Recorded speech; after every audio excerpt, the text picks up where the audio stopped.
Sylvia Campos. Here. Eric Cantu is absent. Gil Hernandez. Here. Kaylin Paxson is absent. Everett Roy. Here. Mark Scott. Here. Carolyn Vaughn. Okay, Ms. Vaughn is here. I think she just stepped out in the back. City Manager Peter Zanoni. Present. City Attorney Miles Risley.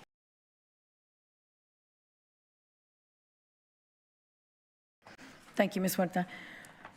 So this morning we are going to have a presentation and discussion regarding the City Council approved Drought Contingency Plan to include policies that address water supply, water availability, demand conditions, and drought stages. Excuse me, what we're going to do, if you'll go to your workshop agenda, is we're going to go through without questions, we're going to go through the presentation of Drought Contingency Plan history and overview. The second bullet would be surcharges. The third one would be baseline usage, allocations, and curtailment. So after that bullet, then we'll do question and answer, and each council member will have 2 terms to speak at 5 minutes time. So, Mr. Winkleman, please start your presentation. Thank you, Mayor and Council. Nick Winkleman, Chief Operating Officer, Corpus Christi Water. Thank you for the opportunity to be here to present this important and critical subject. Presenting today will be myself. We will have Michael Dice, Interim Assistant City Manager, presenting one slide as well. And then also in support, we have Jeff Stovall and Michael Pinkney. They're with Carollo Engineers. They are heavily involved in our dashboard modeling and supporting our efforts in establishing baseline amounts for each of our customer classes. Before I get into the presentation, I do want to just take a moment and thank the city team and CCW for all the hard work that they've done throughout this last year. The team, staff continues to work 6 to 7 days a week. Tremendous work is being done on our new water supply projects, and certainly many city departments were involved in this presentation as well. With that, so we thank all of them. Let's go ahead and get started. Today we'll talk about a little bit of history on the Drought Contingency Plan. We will review surcharges, baseline usage determination, allocations. Then we will go into new water meter connections. We will briefly discuss car washing and swimming pools, and we will discuss as well as some updates to the definitions in the Drought Contingency Plan, and we will conclude with next steps.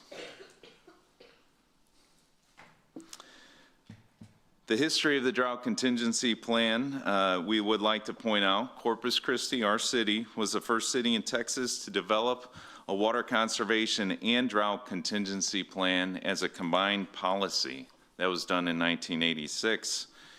In 2013, our council decided to separate these 2 plans into 2 distinct documents. Of course, one being the Water Conservation Plan and one being the Drought Contingency Plan. This Drought Contingency Plan was last updated and approved by Council on March 18th, 2025, so just a little over a year ago.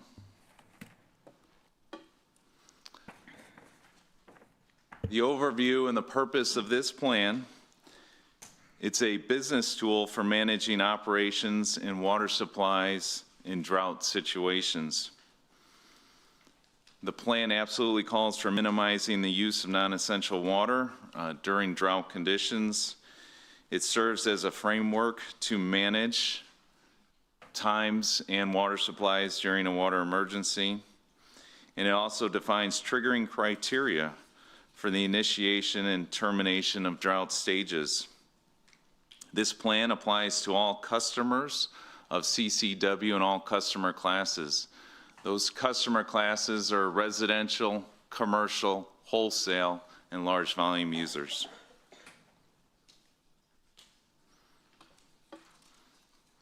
There's a lot of information in the Drought Contingency Plan. The next 2 slides is certainly just an overview of the table of contents so that we can just refresh our memory what's included in there. But it's a Overall, it's a small document, but it contains quite a bit of information and certainly quite a bit of important information.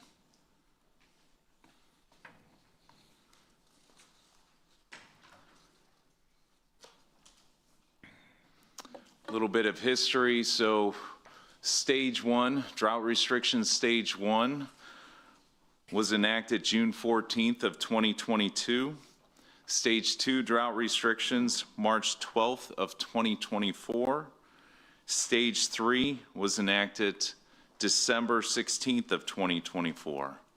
The next step would be the date of a level 1 water emergency. If you recall, a couple of weeks ago at council, I submitted a number of different dashboard scenarios to help us understand when that date of level 1 water emergency might take effect. Just as a reminder, level 1 water emergency is when we are projected to be 180 days away from supply not meeting demand. So back to those scenarios. As you know, we had a number of different scenarios, and the date of the level 1 water emergency had a wide range. The day after we presented those scenarios, we certainly got some good news from LNRA managing Lake Texana and also from the state regarding our bed and banks permit for the Western Wellfield. Information has changed in those scenarios. We are working with our modeler, Carollo Engineers, to update the scenarios and provide this body an update to that in April. One of the reasons why is we want to determine and see how the water from the Western Wellfield, how the supply and the production is affected or not affected by the operation protocol as determined by TCEQ. So when you think about the drought contingency plan, we need a team to implement that, to work with our community, to work with our stakeholders, to work with areas both within the city and outside the city. The leaders of this implementation team are, of course, Peter Zanoni, our city manager, Chief Wade, the chief of our fire department, and Jace Johnson, our emergency management coordinator, as well as myself, the chief operating officer of CCW.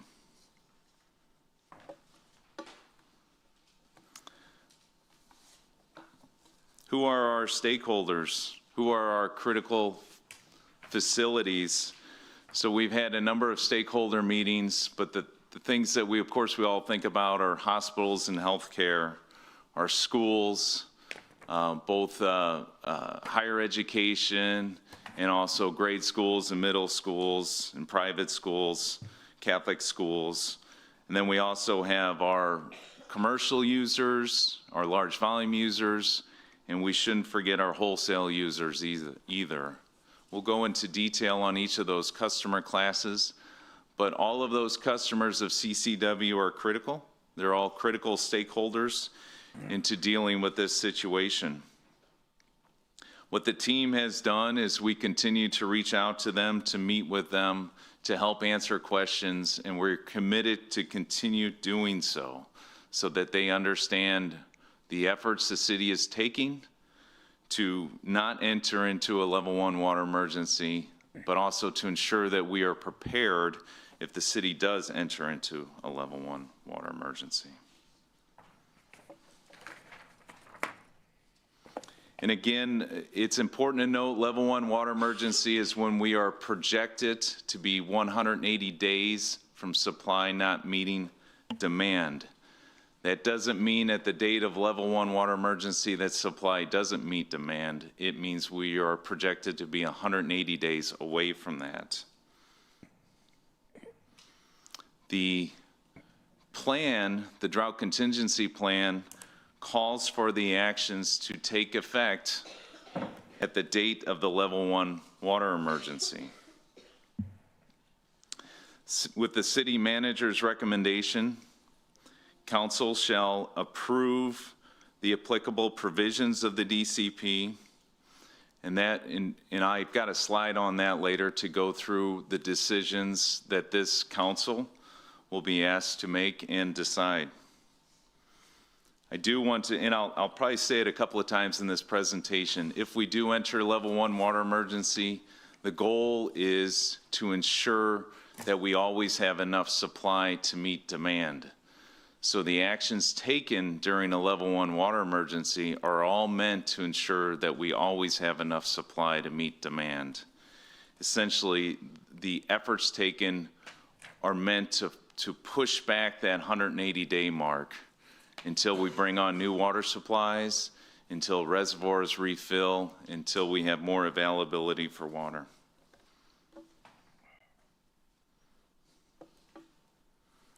Some of the key terms that we talk about quite a bit, and I just want to take a minute and do my best to explain them.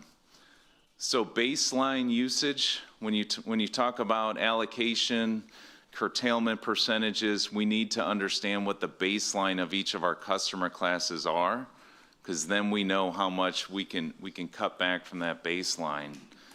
Baseline is the determined water usage of each customer class. The determination of that is meant to establish the allocation.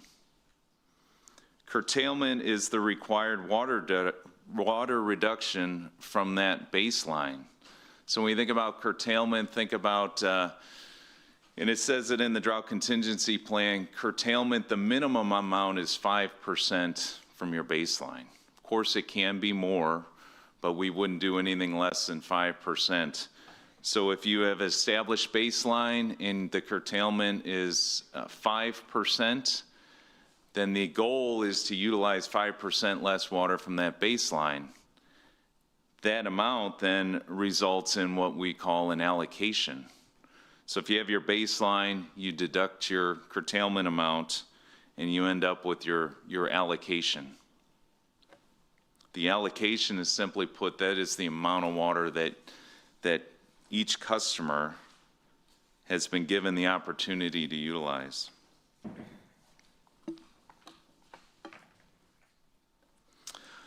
Under level 1 water emergency, of course, the goal is, I said I'd say it a couple of times, but it's to reduce that demand curve so our supply always meets our demand. There's been a lot of efforts that CCW and city staff are doing. So a couple of things, we're bringing on new water supplies, that helps, but we're also working to reduce that demand curve in terms of effluent reuse. Those are items that will reduce our demand curve. Again, the goal is to always have enough supply to meet demand.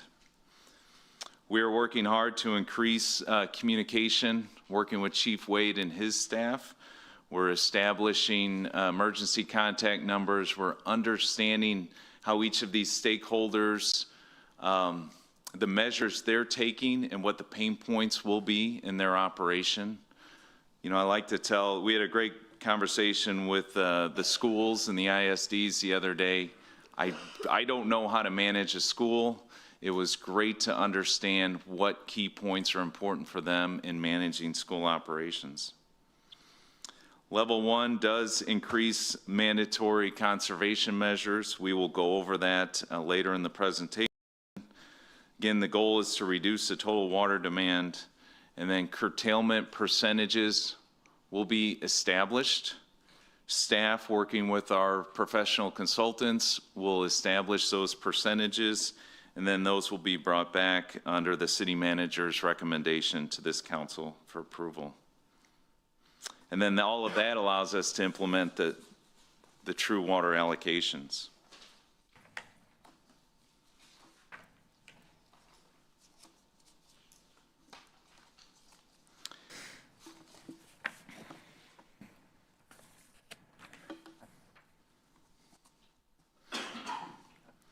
The required city council actions are the acknowledgement of the level 1 water emergency,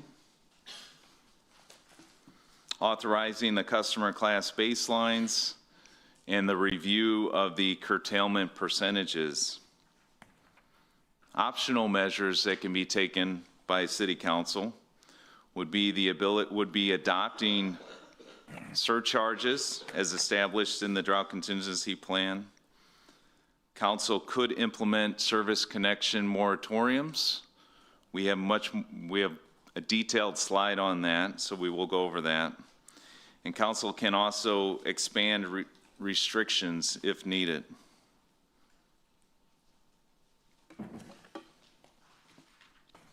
So when we talk about the drought contingency plan, what are the measures that immediately go into effect? Irrigation of all landscaped areas is absolutely prohibited.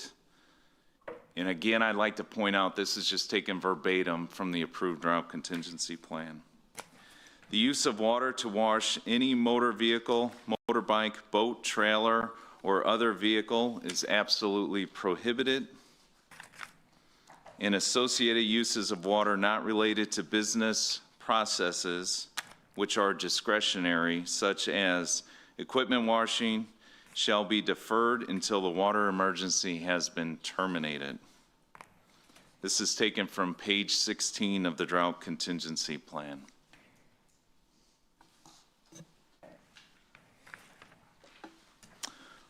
One of the items that this council may approve are surcharges. Surcharges are a temporary rate to help manage the supply in times of drought. They are an economic incentive for people to utilize less water and to decrease that total demand. They are meant to encourage further conservation behavior. And the other effect of surcharges is they do offset revenue loss from reduced water usage as well. The surcharges that are established in the drought contingency plan, again, this is taken directly from the plan. For a residential customer, the surcharge would be $4 per 1,000 gallons over 7,000 gallons a month. So if a residential customer utilized 8,000 gallons, they would see an additional $4 per month on their bill. So it's not $4 for the first 7,000 gallons, it's an additional $4 for water above and per 1,000 gallons above the 7,000 gallons. Commercial customers are the same way. It's an additional $4 per 1,000 gallons over 55,000 gallons per month. And again, these totals are identified in the drought contingency plan. Large volume users that are non-exempt, they would pay an additional $12 per 1,000 gallons over 12.8 million gallons per month. Wholesale customers is an additional $4 per 1,000 gallons over 25% of the 12-month average prior to March of 2024.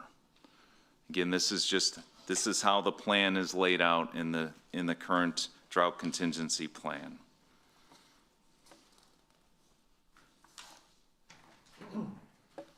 I mentioned the drought surcharge exemption fee in the previous slide. We do have a number of customers who participate in the drought surcharge exemption fee.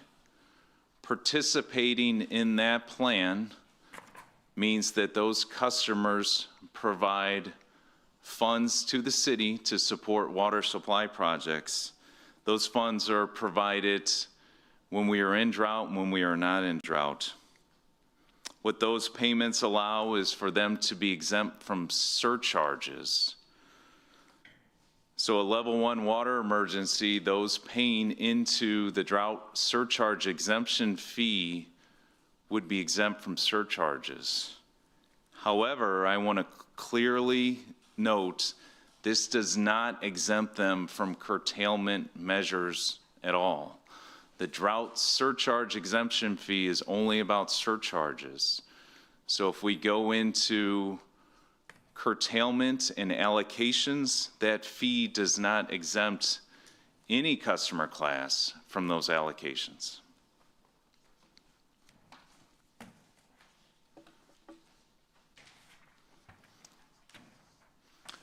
So now I'd like to just talk to baselines a little bit. So our residential customers, and we have approximately 90,000 residential customers within the city of Corpus Christi.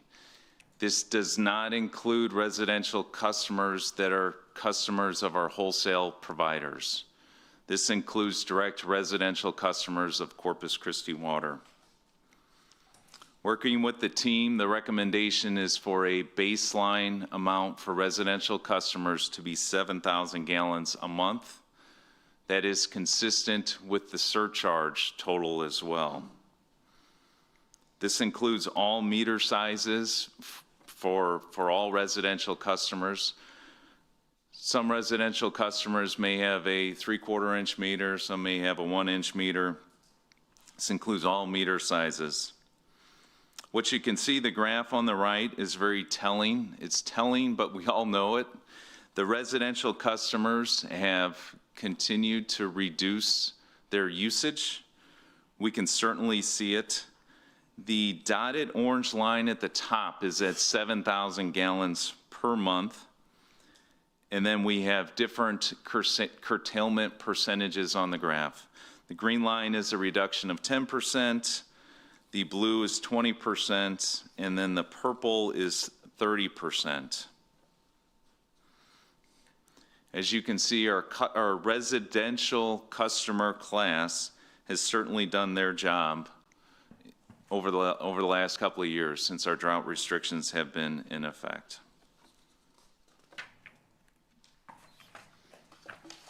We talk about our commercial customers.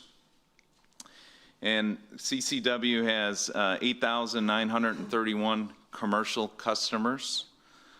One thing to note about our commercial customers is the amount of water they utilize varies depending upon their business. You could have a retail business that uses small amounts of water. You could have a different type of business like a Walmart or a large store that may use more water. Restaurants use more water, bakeries and such. The baseline for commercial class will be established per meter size because of those variances in usage. In other words, it's unlike residential where we can give one number. We recognize that commercial businesses are all different. So we're going to establish a baseline on their meter size. The graph shown on the right is an example. It's an example of a commercial customer that has a 3/4 inch meter.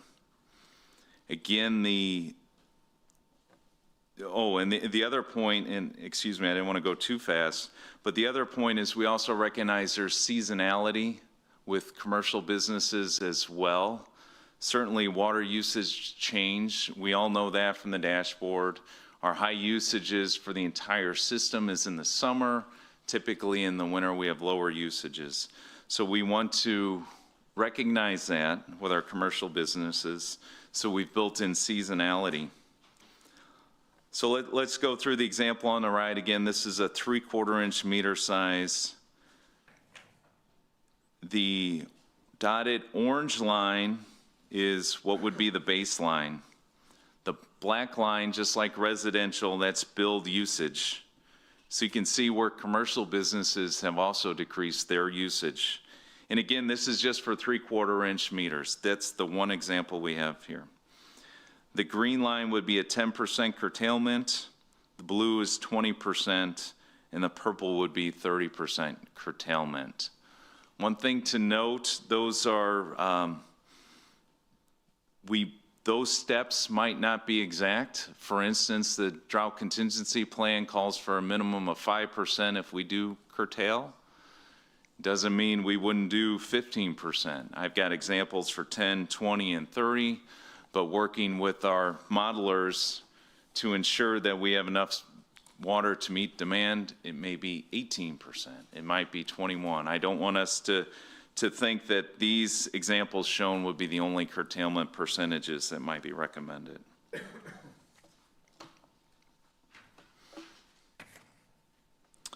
Large volume users. So this is a complicated class. The graph on the right is the aggregate of the large volume user class. So this is all of them combined. Again, we recognize, just like the commercial businesses, that the large volume users have seasonality in their businesses. So we're working to set up seasonal allocations. And one thing that I want to make sure I clarify, and same with commercial as well, that we will look at the usage from 22 to 24. Over those months, we would withdraw the lowest month in that period and essentially come up with 2 years worth of data to establish baseline. In other words, the goal is to eliminate the anomalies and to provide a clear direction for their baseline data. As you can understand, there's variance in our large volume users. So with those users, we will develop individual baselines for each of them so that we can track them properly. So when you look at commercial customers, there's 8,931. Large volume users, there's 23 total. So that includes those in the drought surcharge exemption fee and the ones not in the drought surcharge exemption fee. So what we want to do and what we have done is set up baselines for each of those customer classes. All of you know that's a huge volume of water. We've got to track that very carefully. You can see, again, the same format on the graph. We've got 10% curtailment shown, 20% curtailment shown, and 30% curtailment shown. Another major customer class of Corpus Christi Water is wholesale users. The wholesale users baseline is clearly defined in the Drought Contingency Plan. And in the Drought Contingency Plan, it says the monthly allocations shall be a percentage of the customer's water usage baseline. The raw water or wholesale treated water customers' water usage will be computed on the average water usage by month for the previous 5-year period. This metric is taken directly from the Drought Contingency Plan. When we think about our wholesale customers, there's 10 of them total. Those include Nueces County WCID number 4, which is in Port Aransas, Violet Water Service Corporation, Sampat Municipal Water District, South Texas Water Authority, Alice, Mathis, and Beeville as well.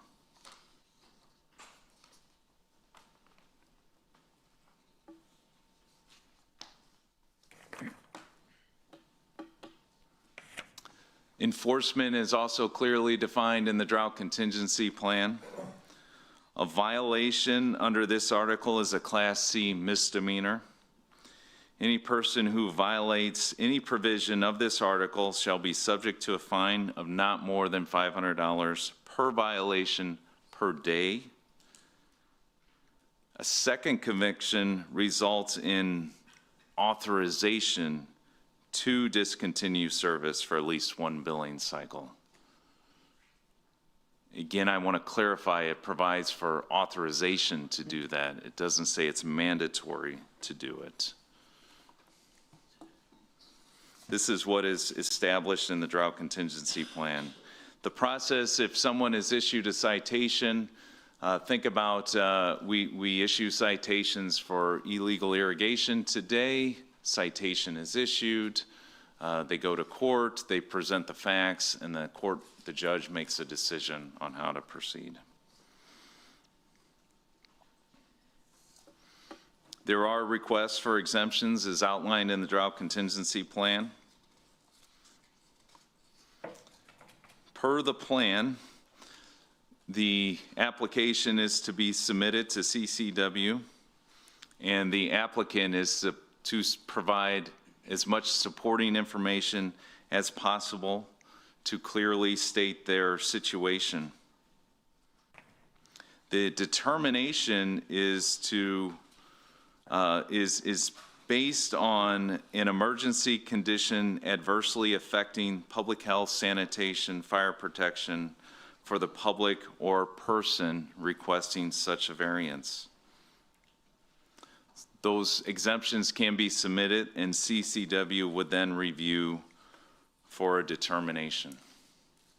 And that brings us to our stopping point for, as the mayor said, for questions before we move on to the second half of the presentation. Thank you, Nick. And we're going to do 2 opportunities for those who didn't or weren't here, 2 opportunities each council member at 5 minutes per opportunity, if you will. So questions, Councilman Hernandez. Okay, maybe it was my misunderstanding, but I thought the drought exemption surcharge or drought exemption fee was only through stage 3, did not include anything to do with stage 4, what we're calling water emergency now. Is that incorrect? That question has come up quite a bit. We've had our legal staff look at it, and the determination is that the drought surcharge exemption fee is applicable during level 1 water emergency. So were we misinformed or misled the entire time as a council that it was only through stage 3? I can't answer that. I know that personally, since I've been COO, even the last meeting or so, we've talked about that it is still applicable during level 1 water emergency. Previously, I can't speak to that, Councilman. Okay, well, We've gotten input from the legal department. let me just say, I was under the impression that it only applied through stage 3. Understood. And not through water emergency.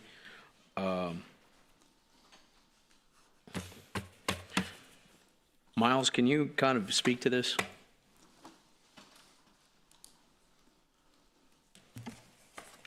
What's your question, Councilman? Okay, so I was under the impression that the water drought exemptions fee was only through stage 3, not through water emergency. Is that something that was intentionally done to mislead council, or was that just an oversight? I never said that to you, Councilman. Okay, I'm not saying you said that. I'm just saying this was the understanding that the drought exemption surcharge, or I don't want to call it surcharge, the drought exemption fee was only through stage 3. It did not apply to water emergency. I'd have to look at the communication by which you got that understanding from. I know that it's not been our communication. We looked at this came up yesterday, it's come up before, and yesterday in one of our weekly or bi-weekly meetings with the large volume users, it came up again. So in the drought contingency plan, there's no language in here that would lead one to believe that. So it must have been from people talking about. What was the original language from the agreement when the drought exemption fee was first initiated? Yeah, Esteban would have to help answer that. Wasn't there a specific agreement associated with that? Mm-hmm. Yes, there were specific agreements put together for the drought surcharge exemption fee that was each of the industries signed or got into an agreement with. So yes, there was individual agreements, if that's your question. Okay, what did it state in those individual agreements, is what I'm saying, because, I mean, we're talking about the agreements, not the drought contingency plan. And that's where I would want to make sure the legal counsel weighs in on that, because it has to deal with the contracts, or the agreement, excuse me. Okay. Yeah, I'm asking Miles to what extent has he looked at he and his team. Okay, I'll come back to the question. Yeah. Please review that back with us, and just, I don't want to beat up on anybody or anything like that. Right. And if that's the case, that's the case. From my perspective, it had always been that this information, the drought exemption fee only applied to stage 3, not to stage 4, now water emergency. I just want some clarity on that. Can you look at the contracts associated with that? Stage, and just so people, just so listening public and the council can follow this. So in the drought contingency plan, it says that a surcharge could be applied in the 3 stages, stage 1, 2, and 3. Then we know there's a level 1 and a level 2. There's nothing in the book that says that that goes away with a level 1 and level 2. So that, yeah. Well, no, the surcharge can be applied at any time based on, Right. your recommendation and whether we vote on it. Right. I understand that. We've chose not to do that through stage 3. Right. But I was unaware that there was an exemption for, I understand there was exemptions through stage 3 for that drought exemption fee. And I understand that. That's what was kind of portrayed to us. Right. I just want to make sure that this is how it was portrayed to us based on those agreements. I just want to verify that that's the case. Okay. Okay, I'll let you go back and look at that, make sure you provide that information to us. Yeah. You said that the commercial was going to be based on the meter size, but you did not provide a graph to say what that was per meter size on your commercial side. Do you have that graph that you could provide us, or a spreadsheet or something along that, like a chart? Sure. So what we've shown is just an example. The workshop is meant to provide input on the methodology.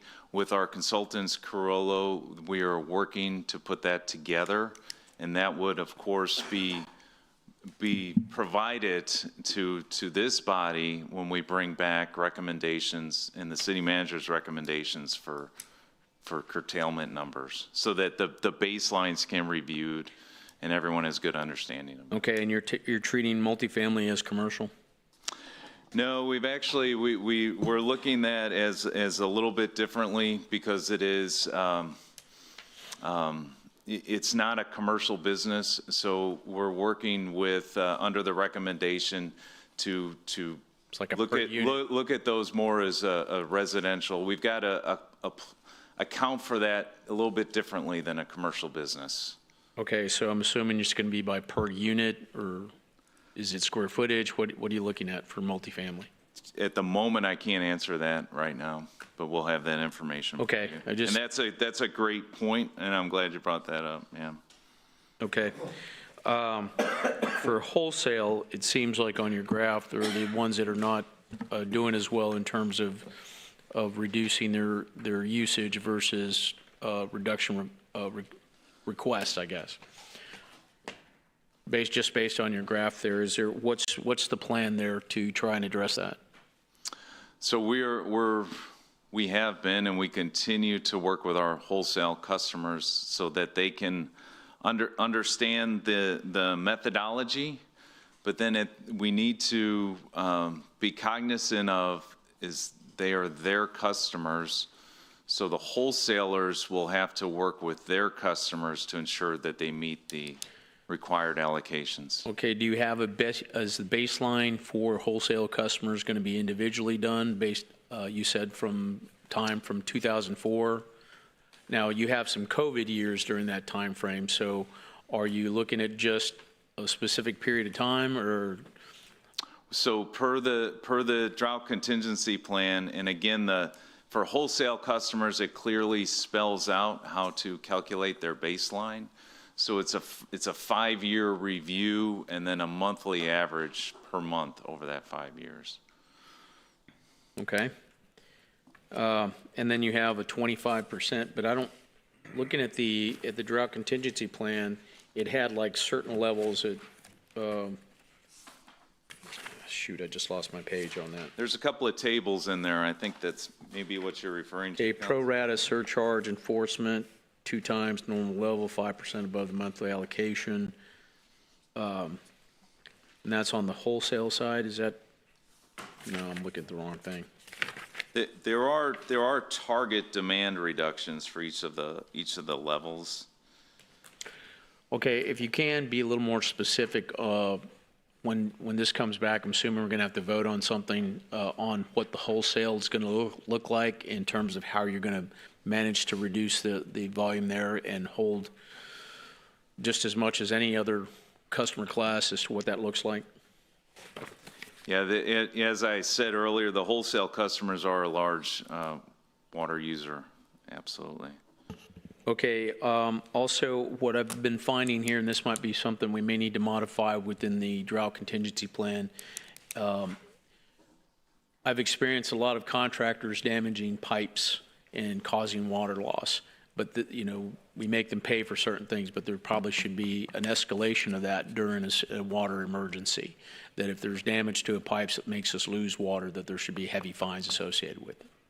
So to clarify what's currently done, if a contractor would damage a city pipe causing a leak, and say it's a leak that CCW could repair, we would keep track of our man hours. We would estimate the amount of water that was lost out of the system, and then we would bill that contractor for the man hours and the water. And it's more of a legal question is whether if we can increase that by a percentage or not. I'm not sure. Well, let me state that I have AT&T contractors putting in fiber optic cable, and they've broken at least 4 water lines in my neighborhood alone. And that includes the street aspect of it. And, honestly, it's frustrating that we're losing the water in a water drought, and they continue to just, not have any kind of semblance of understanding that we're in this water situation. Okay? Miles just said that we could charge more if we elected to. We could increase the, pay. Well, I mean, if it's a continuing process, Well, I not think a we need to penalty. do it. What is it then? No penalty, but increased fees? Yeah, we have a tort right to sue for all the damages that are attributable to the damage caused by the contractor. And to the extent that the water can be sold more, and it becomes more valuable because of the application of surcharges, that absolutely would be passed through to the damaging contractor. Okay, thank you. Councilwoman Campos. Thank you, Mayor.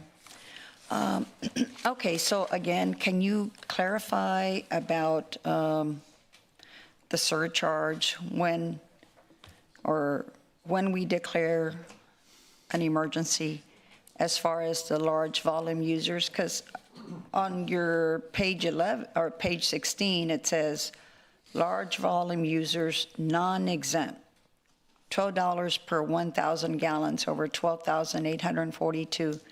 So are you saying that even when we declare an emergency, the ones that are already that are paying for the drought exemption fee of 31 cents per 1,000 gallons will be exempt? Is that? The legal opinion is that they are exempt from surcharges. They are not exempt from curtailment. Okay.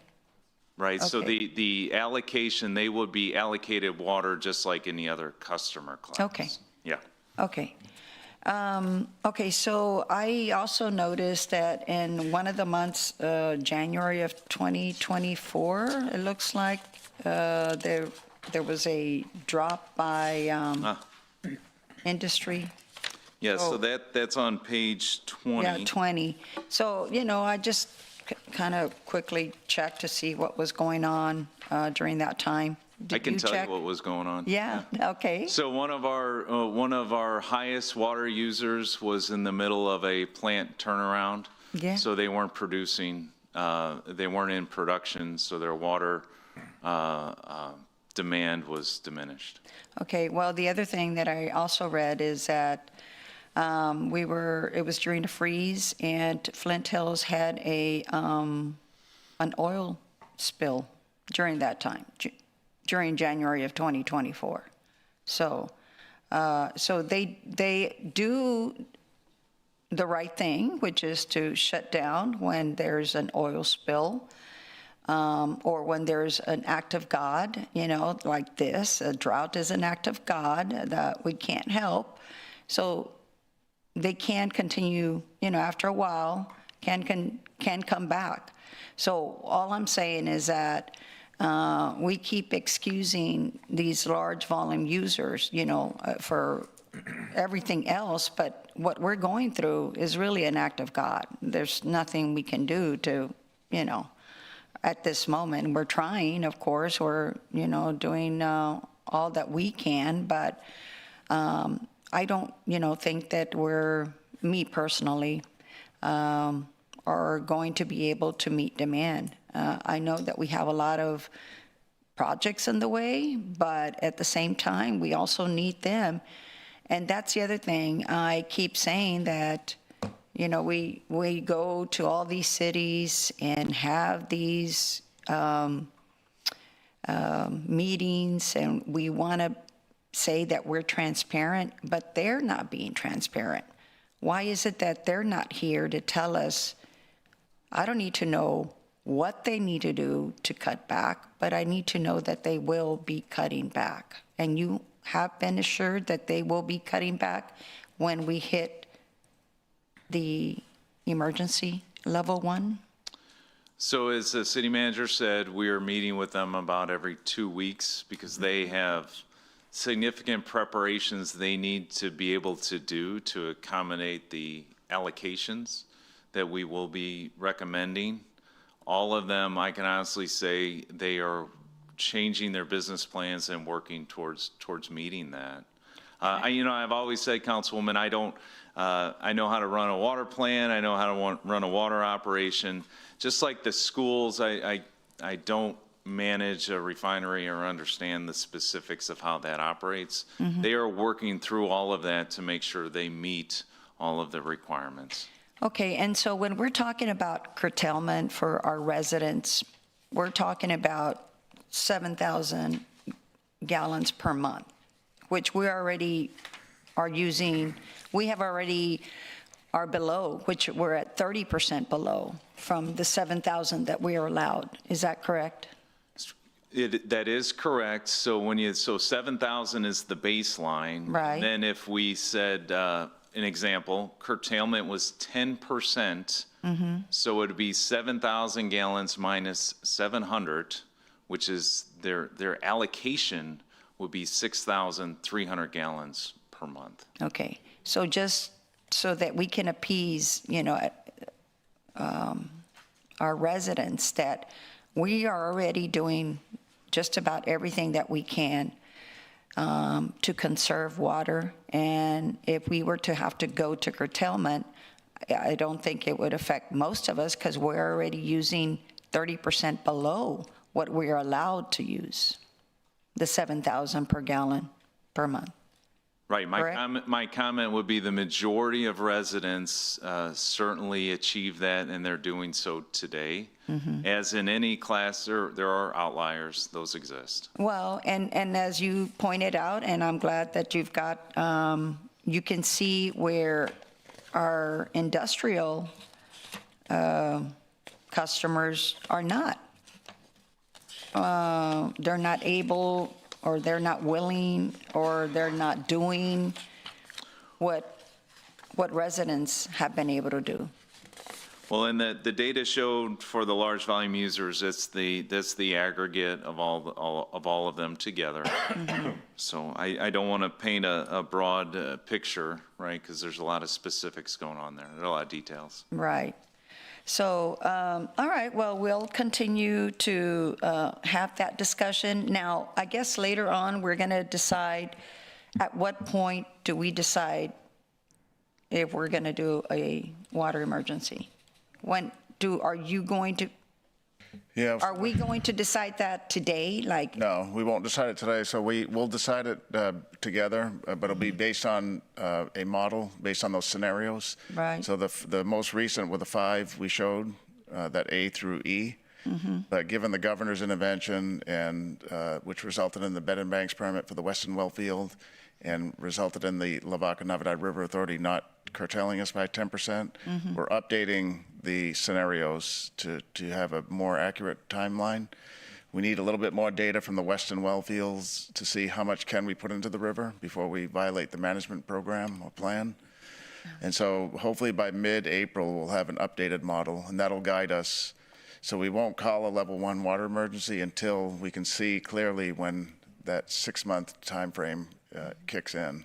and I really do hope that the Lake Navidad is able to get more water, because we're affecting them as well. I mean, they were supposed to cut us off, at least by 10%. Right, by Right? 10%. Yeah, the only way they can get more water is through rain, so it's rain is it. So June is when we would go into a reduced use, according to the general manager yesterday that we spoke with. So June is when it'd fall to 40% Lake Texana. Okay. So right now, we're in reprieve. Can I just add a couple things to Councilwoman Campos's and Hernandez? So the percentages of curtailment would be equally applied across all customer classes. So if we recommend, say, a 20% curtailment, that means all classes, the residential, the commercial, the large volume, and the wholesalers, it's 20% across the board. So to Councilwoman Campos's point, you can see the residential customer is already there today. And you can see also then that the water savings essentially would come from large volume users and the wholesalers. And the wholesalers, just as a reminder, we have Brian Williams is here in the audience from San Patricia Water. And some of their biggest customers are large volume users. So Yeah. just to point that out. And as Nick said, on the wholesale side, on the large volume user side, each of the entities has a customized, if you will, baseline because their water use is so divergent and they use so much. So we've worked with them for the past couple of months to develop modeling that shows what their baseline will be. The graph here is as aggregate of them all 23 large volume users. But they have business predictability. They know what their baseline is individually, and they know if they have to apply a 10, 20, or 30, not to say those are the only percentages. And so they know what they have to do. We're also mindful that today 70% of our water comes through the Mary Roads pipeline. And if something were to happen to the pipeline, there would have to be some type of almost a forced reduction in water use if there's a prolonged disruption in the pipeline. And so they're hard at work analyzing what would they have to do. So they know what they have to do, Councilwoman. We just can't speak to it because we don't know what 23 businesses would do, but they know they would have to do something.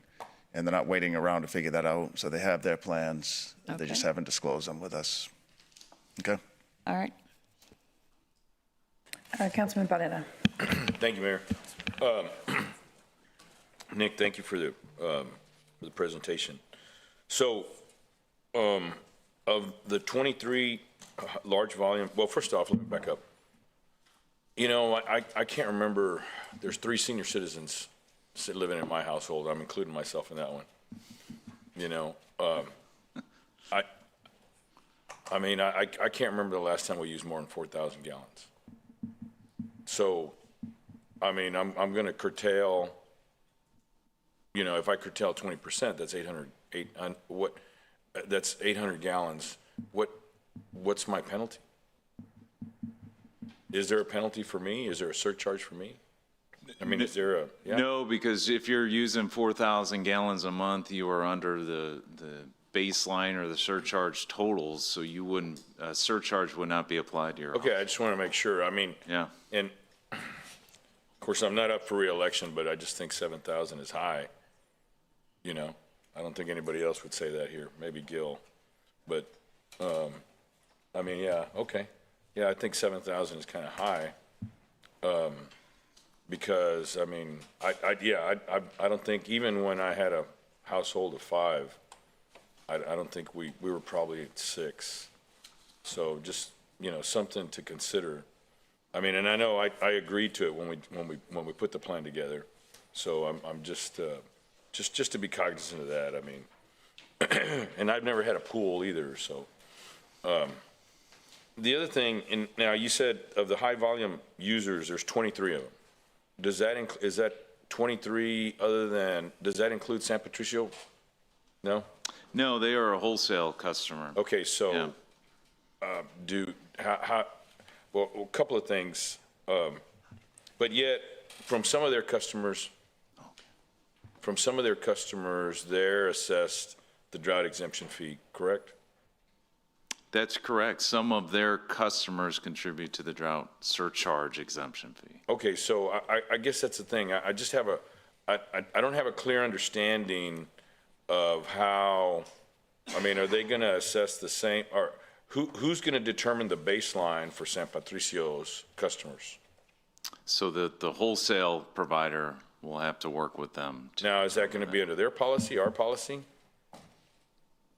Yeah, I'm gonna, the whole San Patricio Municipal Water District is gonna have to work with them to determine that, to So set it's those their policy. allocations. It'll be their policy, but we've said it several times in meetings with them that they should follow the guidelines of our policy. They should have already adopted a drought management plan that's pretty consistent with ours. So what will happen, just using the specific case of San Patricio Water District, we would give them an allocation, we would have a curtailment and an allocation, and then they have to determine how does their customers fit within that allocated water amount. So we're not going to tell them exactly how to do it, but they have guidelines from us that say this is the reduced amount, here's your allotment. And I'm confident that, you know, they're going to be team players. I'm not trying to assess that they are, but that's some ambiguity for those of us that are sitting over here. Right. To be able to state what it is that they're going to do. And I would appreciate if we get that, you know, calculated right away, because I'm sure even the high volume water users are nervous. As I've said before, we want to provide certainty. Yeah. And, you know, a predictable regulatory environment. And if we don't know where we're at, so I think we need to get that done right away. So, you know, there's the narrative that paying this nominal fee, and I'm just being facetious by saying the word nominal, allows exemption from a penalty. And maybe we do it, and, you know, if we were to calculate what would that penalty be, because, you know, right now we have I know we have more than $30 million that has been accumulated through the. Yeah, approximately 30 million, yeah. And so I don't know, I think from a perspective, because that's the argument, oh, well, they're paying not to, which I think is really kind of an oxymoron. They're paying now so they won't have to pay a penalty, you know? And so I think there's a way that we determine what the delta is, that there are responsible partners who pay the exemption fee and go into and follow through with curtailment. Well, then they're still paying a fee of which they were never assessed a penalty. Do you know where I'm going? Yeah, I mean, so it's important to note that they're paying that all the time. I agree. I'm with you. Whether the reservoirs are full or empty. I agree. I just want to be able to argue to the naysayers, they're still paying more money, you know? And I go back to, and I've said it ad nauseum now, I said it to somebody yesterday, I understand, well, like Gil says, my mother is subsidizing Valero because we pay $35 a month, and, you know, a high volume water user is paying upwards of $1 million a month. So I don't get that math of how if a high volume water user is paying more than $1 million a month, and how I'm subsidizing it with for $30, you know, and especially when there's only 23 of them, you know. So yeah, and it's 23 connections. 23 I do want to clarify that. Camille corrected me. It's 23 connections. Okay, that provides clarity. And then if you could let us know how many of those also or somewhere or another, a footnote of how many of those are in San Pat. And then of all those connections, how many of those are exempt from the surcharge? I guess I'll have to wait for my other questions. Thank you. Councilwoman Paxson. Thank you.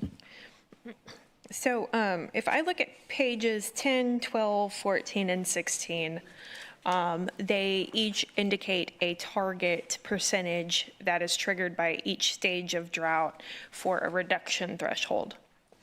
For instance, stage 1 is 5%, stage 2 on page 12 shows 10%, stage 3 is 15% goal reduction, and ultimately a level 1, which previously was a stage 4, is a 5% target. And then you flip over to page 28, 29, I think the table's actually on 29, it tallies those percentages, and then ultimately says under a level 1 or level 2 water emergency, our target reduction is 25 to 50%. I'm glad you asked that, because I had that same question. It was baffling me earlier. And so that 5%, it's a minimum of 5% curtailment. So we couldn't enact a curtailment of 0.5% or 3%. And then the other percentages that you mentioned are listed as targeted reduction levels. So in other words, those are essentially goals. And then that 5% references a minimum curtailment. So we can always do more, and in times we will have to, so supply meets demand. But we can't do less if we implement any curtailment. So I think there's 2 to 3 very concrete items here that need to be, if we're going to do an amendment, then we should clarify this. The first being, if you add up on each of those pages, those respective stages or percentages that we're trying to reduce, that's 35% total reduction in our water system by the time we have arrived at a level 1. Because you don't go into a level 2 and say we're already reducing 5%. Now we're going to try to reduce 10, or you don't go to level 1 emergency where we just came out of trying to reduce 15%. We're only going to try to reduce 5. So these are meant to be assumed to collect, to add on each other. So that would mean by the time we're at the point where we're declaring a level 1, our total system reduction target has been nearly 35%. If we're to follow these stages accurately. Yeah, I understand that, and I'm taking notes. I think it's one of the things to remember, just to clarify, is under drought stages 1, 2, and 3, there's recommended measures, which everyone's following, but there's also optional measures to achieve those goals. Like the city manager said, council could have chosen to enact surcharges in those other drought stages, and those measures would have, I think they may have provided more incentive to hit those goals or those targets. I just want to clarify that. So, from what I see, our drought contingency plan is written very. It's articulating all of the principles mainly through written communication. What I discovered was a lot of other states across Texas actually convert each of these sections at the end of their section, or maybe there's one area where all the sections are consolidated and they're put into tabular form. And so it takes something that's very paragraph structured and adds a clean, concise table. This is the stage, this is the target, these are the means of reduction, and here's how we're going to follow through on those, and these are the exemptions. So it's a very clear format to arrive at each of those goals. I think that while we're opening the drought contingency plan, if we can put things a little more linear and more precise, then that helps all of us.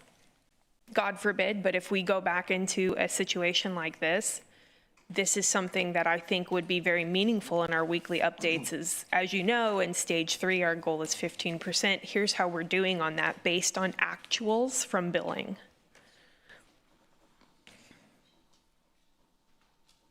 And so can you tell me from that 5% on page 16, jumping up to the 25 and 50% on page 29 in the table, can you help me find the source for that?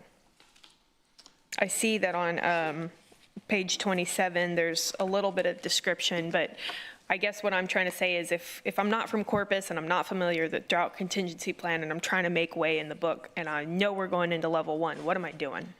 So on page 16, it's the quote is, during a level 1 water emergency, curtailment will be required and may start at 5% or greater reduction of total water demand. So again, when curtailment, that percentage reduction is approved, the goal of that is to ensure that we have enough supply to meet our demand when we reach that 180-day mark and beyond. So on page 16, they're saying that curtailment may start at 5% or greater. And that's where I go back to, we really couldn't enact it to start at 4% or 3%. It's a minimum of 5%. Sure. I guess I'm looking for citations on where we got this 25 to 50% in the table associated with the level 1 emergency. I don't seem to find the citation. I just see a percentage there, and it doesn't add up to the collective. Yeah, I'll let Esteban speak to that, Councilwoman. Thank you. So, yeah, so when we were developing the amendments or the drought contingency plan, we worked with different consultants to look at different cities across the state of Texas, Austin, SAWS, San Antonio Water System, Dallas, Fort Worth, and we, working with our consultants, came up with those targets. And they are targets, and those targets have existed in the DCP or the Drought Contingency Plan for many, many variations of this plan. And again, they're targets to try to achieve, and depending upon the conditions, they may change. So, and it also adds to wanting to get compliance from our residents, compliance from our different customer classes to achieve those goals. And those goals are, we establish again by looking at different drought contingency plans throughout the state. So reviewing the other contingency plans around the state, which I'm all for, that's how you come up with a good plan, is you look at what's working. What did we use within our system as data to drive those numbers as realistic targets to prevent a loss of pressure, et cetera? What did we use in our system so that it's in here? What did we use in our system? We looked at previous demands. We looked at different demand graphs. We looked at how many connections we had. We then, talking with our consultants, they had all the information from previous variations of the DCP. They had connection or data from our demand usage or customers to try to make sure that we fit in those targets and they were reasonable and that we could achieve, and what we could do with the other requirements, meaning the restrictions, both the optional and the restrictions within the DC, within different stages to achieve those goals throughout the different stages. So 2 questions. First, what was the trigger point that said that these numbers is what's going to accomplish our goal? And 2, confirm for me that these were numbers that you professionally can say confident they're attainable from all of our ratepayers, all the classes. Again, going back to what we, looking at best management practices to try to make those, setting out those restrictions to achieve those goals, both within the DCP at different stages and adding additional optional measures if council choose to try to achieve those different targets. And it's, Nick, maybe you can jump in. I think this is very water system specific questions. Yeah, and I do, Councilwoman, I like where you're going with this. So there's a definite difference between what's going on at level 1 water emergency with curtailment and allocation and what's going on previously with demand target reductions. When we're at a level 1 water emergency, we're working with our professional consultants. We're identifying what an appropriate curtailment percentage across all customer classes would achieve a result where supply always meets demand, because that's the goal. And that's why earlier I said specifically it could be 18%, it could be 23%. We don't want to overstate that. Of course, we obviously don't want to understate it either. When you're in the early stages of drought, those are demand targets and reduction levels. I think what Esteban was saying, that's just best management practices to establish those levels at each of those stages of the drought. And I appreciate you. Thank you, Esteban. I'm trying to be very specific because as policymakers, and that's what this book is a policy on how do we protect our water system. I need to see the citations. Show me where the number you're asking us to deduct or to certify. This is what we're looking for our curtailment amount. I need to see the citations that say baseline our goal, and this is that percentage, and this is why we're bringing it to you.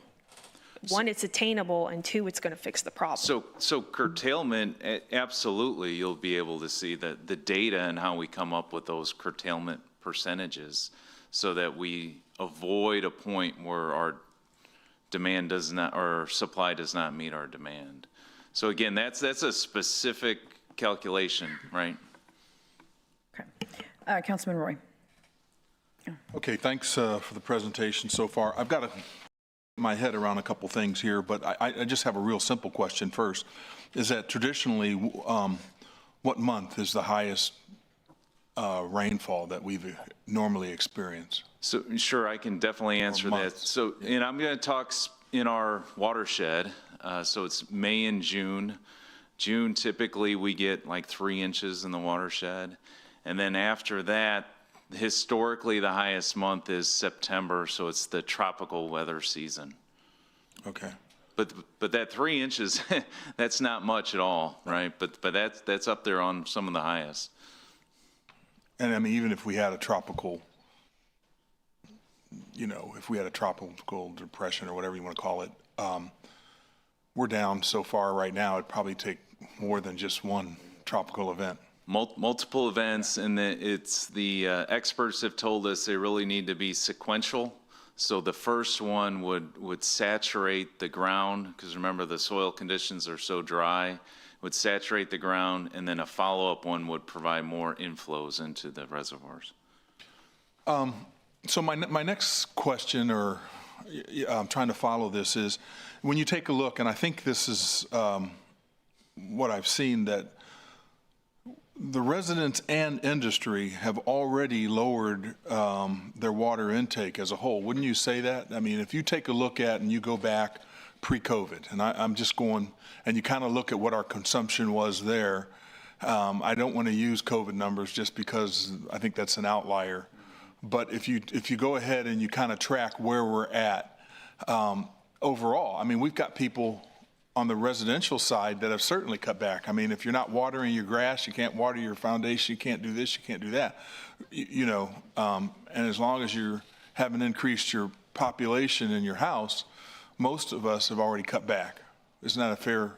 I think the numbers show it, yes. Okay, and I think industry also, because I mean, looking and tracking it in terms of where industry was at overall, when you look at pre-COVID numbers and you look at some of those other outliers, and then you look at now, overall, there has been a reduction with industry. Is that correct? I would say within certain industry are certainly working very hard to reduce, and you could look at the numbers and show that downward trend. There has been a downward trend. It hasn't spiked up, and it hasn't maintained. So my question is that when we look at, when you talk about the minimum of 5% or whatever, are you talking about, so if I'm, first of all, it's hard to compare industry to industry because there's some of our industrial partners, depending on what product they're producing, number one, they take less water. Number two, overall water affects the way they operate differently than somebody that is really tied to water based on their the product that they're producing. I mean, so when we do this and we take a look at the baseline, just like with residents, are we going to say, okay, what if they're already meeting? What if you have somebody that has reduced their water intake by 35% already? And are you going to come back across the board and say, okay, everybody's got to now do 8%? Are you going to hit even residents? If I'm sitting at 4,000, and it sounds like we've got an answer on the residential side. If I'm sitting at 4,000 and you're allowing me to go up to 7,000, I'm not going to take an additional hit, right? That's correct. Okay, are we going to do the same thing on industry side? So if you look at the large volume users, so we're looking at a period of 2022 to 2024. It's a 3-year period. So again, there were a number of measures that we know were taken into account in 2025. So we're looking at those preliminary numbers to help determine the baseline. Okay, so I want to understand that if you have an industrial partner that has already done a really good job, and let's just say we set the first goal at 8%, and they've exceeded that, would they have any additional financial? So it goes back to the baseline, which is one reason why we're meeting with the customer classes to determine the fairest approach. And in the industry has agreed that if we look at the years of 2022 to 2024, that would be a pre-water reduction approach so that no one's being penalized for the great work they've already done. So I understand that. Okay. So I guess I'm asking you to answer the question. If they've already exceeded that, would they have any additional financial burden? The answer is no, Councilman. They wouldn't have to reduce any more water. Okay. Similar to the residential side, that example there, if they're already below 7,000, they don't have to cut any more in usage. Yeah, I'm talking about industry. I know, I'm just using that as an example. So industry, same thing. Once they have their baseline, if the baseline is already below if their use is already below that baseline, then they won't have to cut any more. Okay, thank you. That's my biggest thing I was trying to wrap around my head. And I'm sorry I didn't understand your question, Councilman. Thank you. That's it. That's all I had. Councilman Scott. Good stuff. Thank you, Nick. Thank you, Peter. Hey, if there's a way, in the industries in the back of the room, they have a great story to tell about their reduction in water usage over the last 20 years. And they don't calculate it based on total consumption, right? Because if the total is 10 million gallons a day and then a new entity comes on at 10 million gallons a day, then it just looks like nobody's conserving. You know, it's twice as much usage, but they can articulate, especially the oil and gas industry, how they profoundly reduce the amount of water it takes to create a barrel of oil. And it's actually a very good success story that we should share with the world, that not only we're supplying the world with gas and airplane fuel, but we're doing it caring about the industry. I mean, caring about the environment. So, and they're in the back of the room. They can probably provide that to you. I'm sensitive to the conversations with our wholesale water providers. I would think there'd be a way to go. If I'm a wholesale water provider and all I'm doing is supplying water to residences, then that's one model, right? But if I'm a wholesale water provider and 50% of my sale is to industry, then that has a very different impact on how we treat them. And I would give them the opportunity to come back to us and use our model with our large water users and say, hey, whoa, wait a minute. I got 50% of my sales are the same industries that you all have. And then we want to plug that model back in. Because I think we treat, especially San Patricio Municipal Water District, I think this might burden them in ways that we're not burdening local large water users. Does that make sense? If it doesn't, be nice to me, because it's before noon. I certainly understand what you're saying. The approach is what was outlined in the Drought Contingency Plan, and then of course, if we look at, we can look at a million different scenarios. Well, okay, thanks. Because I do think that but I understand what we're you're working saying. with the local large water users, and we've come up with this concept that's, what'd you say, 22 to 24? Yeah.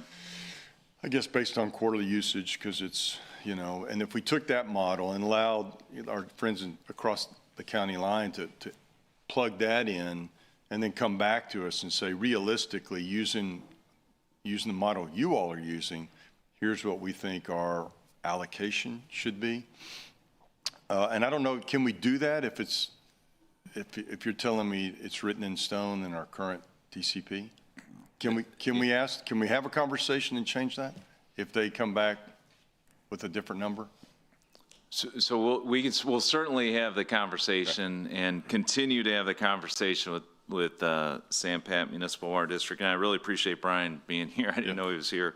Well, I'm just thinking about how hard they've tried to help us in other areas. And, I just think it's a fairness issue. So thanks for trying. If you'd have that conversation. And if you can't, then I would let us know. And if you can, let us know. I just think that's the way to go. I appreciate the concept that COVID was an outlier. My question is, should we do some of this before we reach level 1? Some of our allocation are surcharges, and I guess you can't unless we amend the DCP, right? So you could enact surcharges because, as the city manager said, it's applicable in other drought stages as well. so that council could make a decision on that and move forward on the surcharges. The curtailment is certain legally not recommended until we hit a level 1 water emergency. All right, I get it. It's probably good public policy, terrible politics, but I get it. Also, exemption fees, if we have this conversation again, would it be possible? I wrote exemption fees go up closer we get to, further along, closer to level 1 emergency. Is that a negotiated agreement? I guess they'd have to negotiate that, open up the exemption fee agreements, or they're voluntary, I guess, right? My point is that it's 31 cents, but you could have a conversation that when it gets closer to level 1, it goes from 31 to 35 to 40. Yeah, right now, there's no policy that says they go up, Councilman, the fixed. We updated the 25 cents to 31 cents. Correct. Recently, Yeah. but it's not it could be if the council, if we wanted to do that, but Yeah, I'm sure some of fixed rate. just fell out of the chair, Actually, but it's, I just thought it's an interesting philosophy. actually, it can go up by CPI that's built into the agreements. Well, And we have Maybe increased going it up from anyhow. 25 to 31 cents by CPI, all right, I'll move on. but it doesn't go up by drought stage. And I did want to, since I got asked the question, I want to address Councilman Hernandez's question real fast, and I think it's kind of relevant to what you're asking here. Is that since you're looking at, Councilman Hernandez, since you're looking at the agreement, I think why I know where you got that misimpression from. The last, in paragraph 3 of the agreement, the last sentence says, however, this agreement does not prevent the city from allocating water supply in the event of an emergency water shortage condition as defined by TCEQ regulations or by City Ordinance 031355, or as may be required by Texas Water Code Section 11.039, or required by any other state laws and regulations. And that provision specifically allows us to sit down with the large water users and directly cut them back, potentially, maybe even going so far as just to cut them off if they don't exceed water usage, or if necessary, to be able to comply with DCEQ regulations to maintain system pressures throughout the entire system.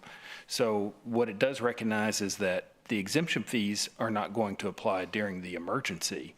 However, when you only have 23 connections, you can work individually with that small a number of users and restrict their usage on an individual basis, which you can't do with 30,000, a group of 30,000, and individually under 11.039, which it says pro rata reduction, you can directly reduce. You have more hammers that you can use with that smaller number of users. Got it. Okay, last couple of questions. Hey, so the residential reduction in usage was really because of what? What do you think? Just not watering yards? It's really interesting that, because we're all still taking showers and, we're all using the restroom. Is that what we think it is? yeah. Sure, that's fine. So I got to give a shout out to our communication and working with the council and working with the people through this drought that we're in right now, getting the communication out. We've been hearing it through council and multiple councils that we needed to get more out there to the people. We're at Earth Day, Bay Day. We're at different events, passing out water conservation, drought contingency information.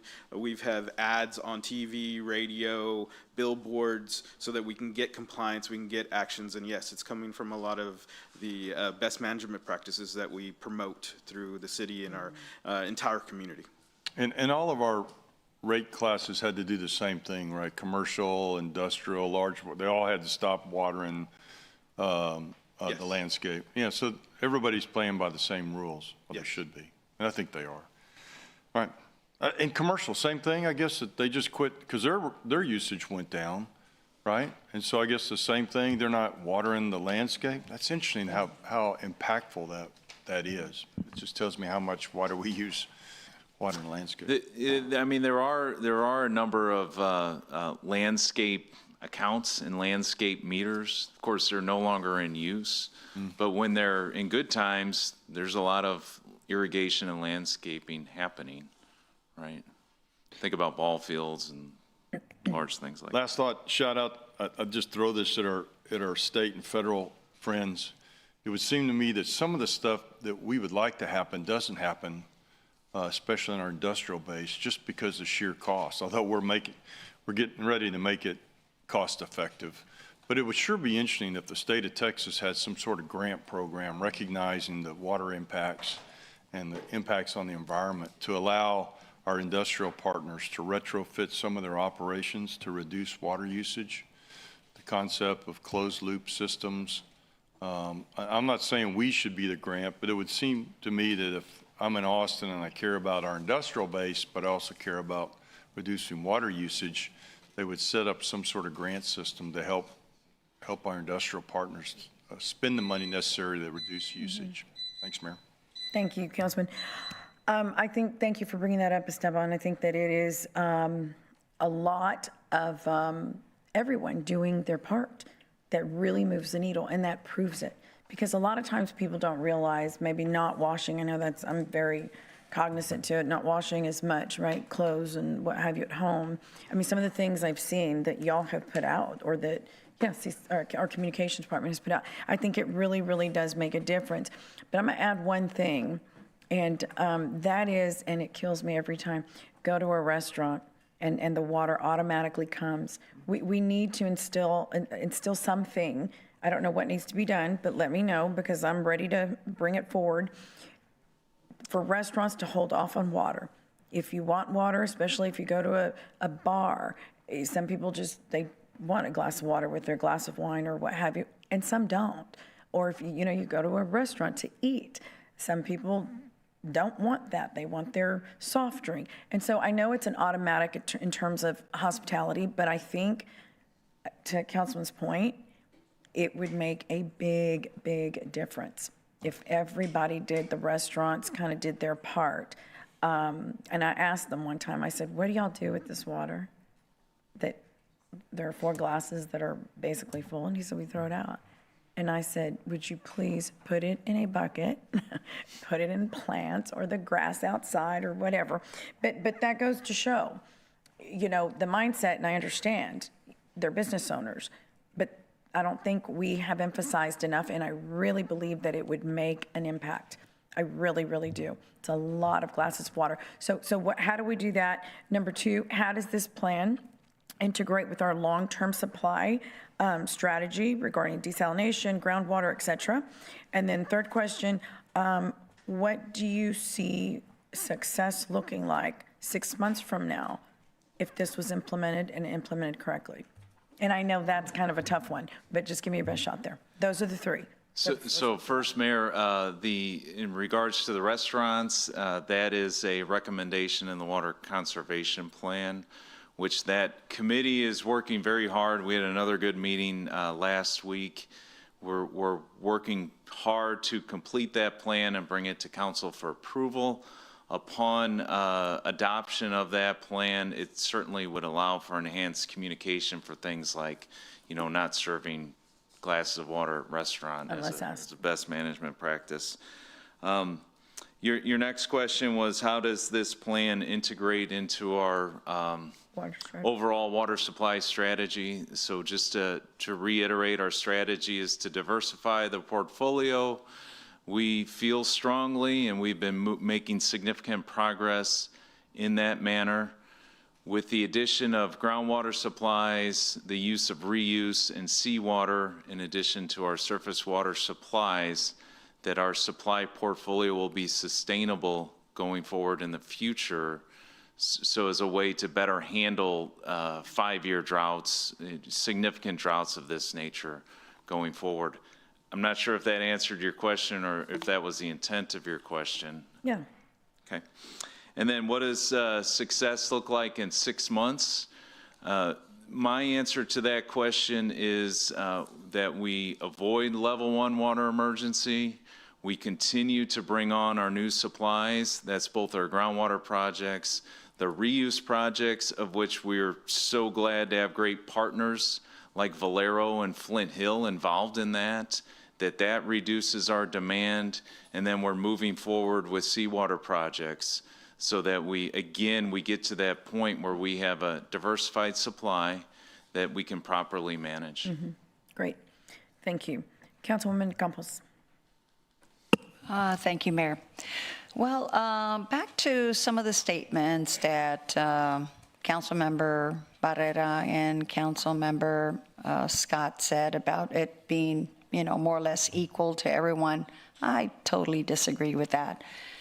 For one, we have this drought exemption for the 31 cents per 1,000 gallons for heavy water users, heavy industrial water users. Yet that's not being, that's not offered for residents. So anyway, so no, we're not equal. The other thing that I wanted to say was it had been brought up before by Dr. Araiza on that 31 cent exemption fee and how much it's collected. Councilman Barrera touched on that with the exemption on this one particular customer, I want to say it was Gulf Coast Growth Ventures, but I could be wrong, that we would collect $116,250 per month on the 31 cent exemption surcharge. But if we were to just approve this surcharge that we're possibly considering, let's say, the $12 or the $6 in stage 3, we'd actually would be collecting $2,172,600 per month without restrictions. The 31 cent surcharge does limit it to only new water sources. If we were to eliminate that and we were to just go with just the regular surcharges, we would actually be gaining more money, and plus that money would be available for all projects like fixing leaks, fixing infrastructure, and things like that. So I just wanted to point that out. The other is Councilwoman, if I could just speak to that. Sure. Because I think you made some important points. So we need to remember that we're only issuing surcharges when council approves surcharges. So when you're looking at totals over periods of months, this body has never approved surcharges previously. So it's hard to where the drought surcharge exemption fee is all the time. Okay, well, I meant the drought exemption surcharge But fee. the surcharges, which would be other times to collect surcharges per this book, the council has to approve surcharges on all customer classes. Right, okay. So I meant the exemption surcharge drought fee. So we're clear.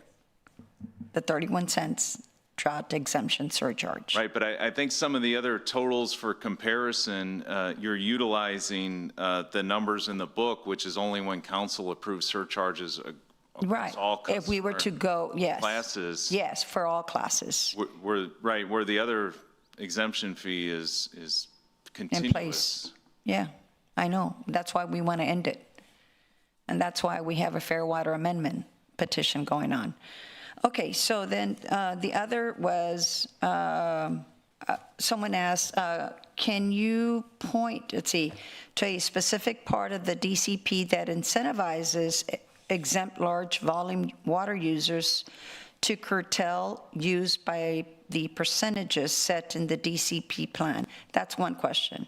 The other is also, is there an enforcement mechanism in the DCP to ensure large volume users are curtailing the amounts that we need for them to do so? So those are the two questions. The first question, I think the question was incentive regarding curtailment. Yes. In my opinion, the evidence there is the agreement with Valero and Flint Hills, who are expending significant amounts of capital money supported by their executive branches of their businesses to be able to reduce their demand I can't speak enough about those contracts. Those contracts are going to help our Yeah. situation long into the future. We're very proud of them. In regards to enforcement, and I didn't say this earlier, but I want to say, across all classes, our goal is compliance. It's not citation. That's how CCW works. We want to ensure compliance. We've been meeting with those users on a every other week basis. Of course, the number of their connections are much more limited. There's a smaller amount of numbers, so we can review them more closely. We've opened up lines of communication.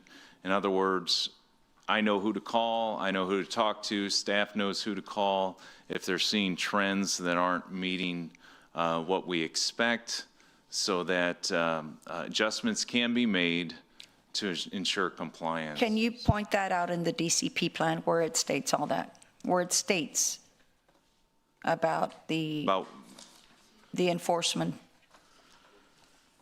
Well, there is an enforcement section in there, right? And then Miles quoted, he provided an ultimate enforcement reference to where, just earlier when in answering Councilman Hernandez's question about shutting off water. That would be the ultimate enforcement. Okay, and it is part of the DCP plan? It is in there, Miles? I think it's part of 11.039, is that, Miles, right? Let me see.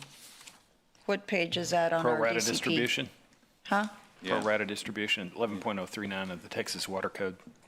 Yeah.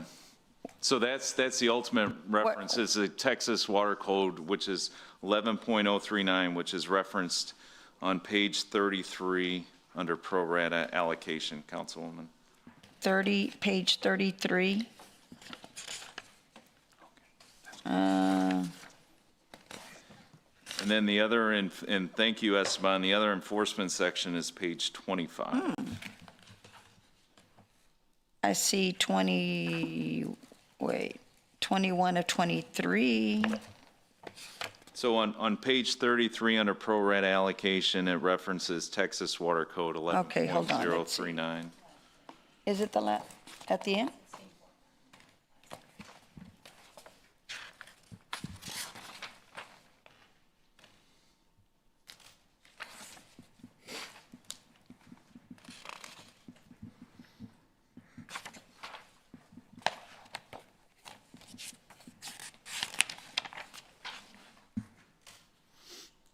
The corpus was unattached.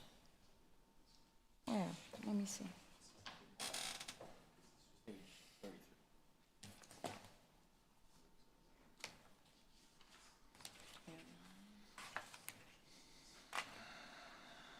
Okay. Okay. Pro rata at the triggering criteria. Okay. Then enforcement is on page 25. Okay, good. All right, well, thank you. I just wanted to make sure that that was clear and everyone is on the same page.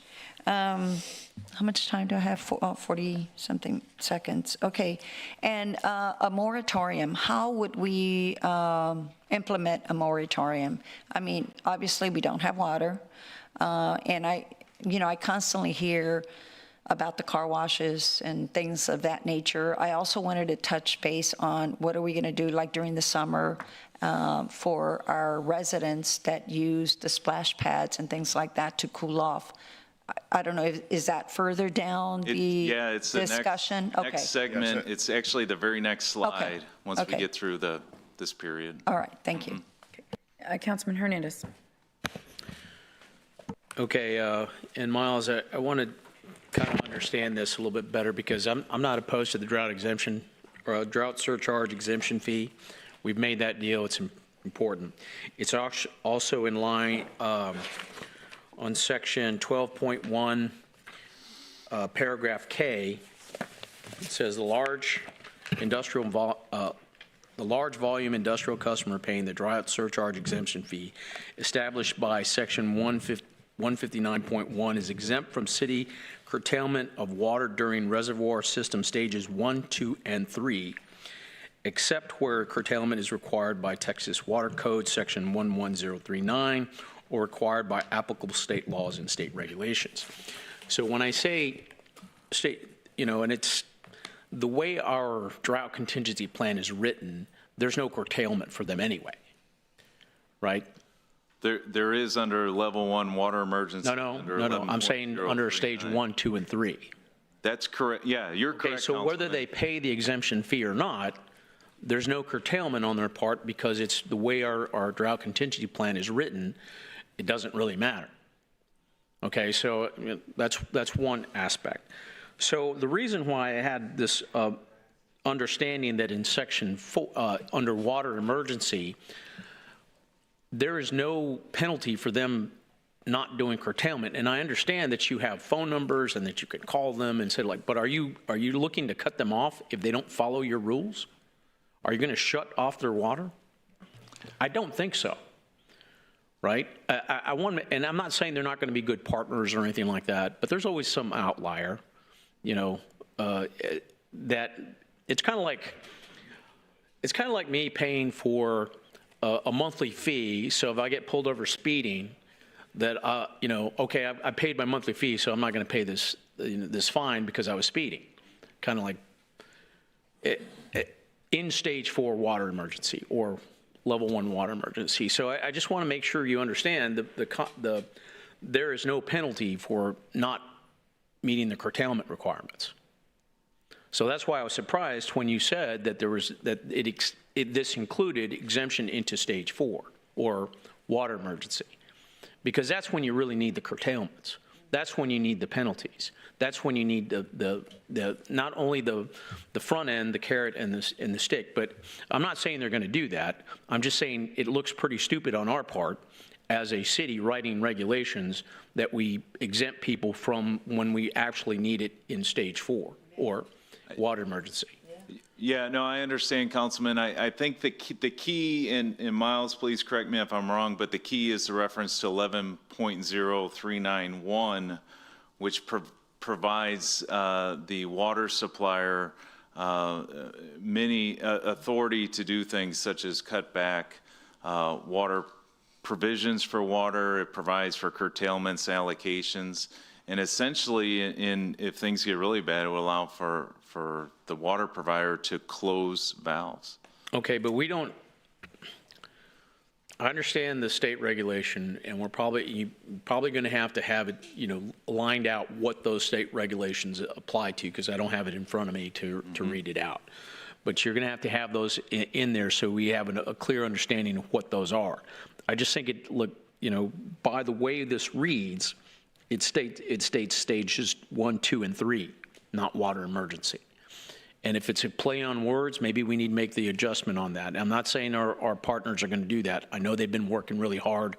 I know the contracts for the wastewater reuse from Valero and Flint Hills are important things. I'm just looking at it from the perspective of how we maintain a certain regulation. And to say that those things only apply to water emergency when it doesn't call it out in paragraph K, if you're going to have that kind of gray area that you can ride a bus through, I think you need to rewrite that. Does that make sense? I understand. I understand what you're saying. Okay, so I said, this is more me kind of chastising you guys, not industry. It's not their fault. You understand what I'm saying? We did this.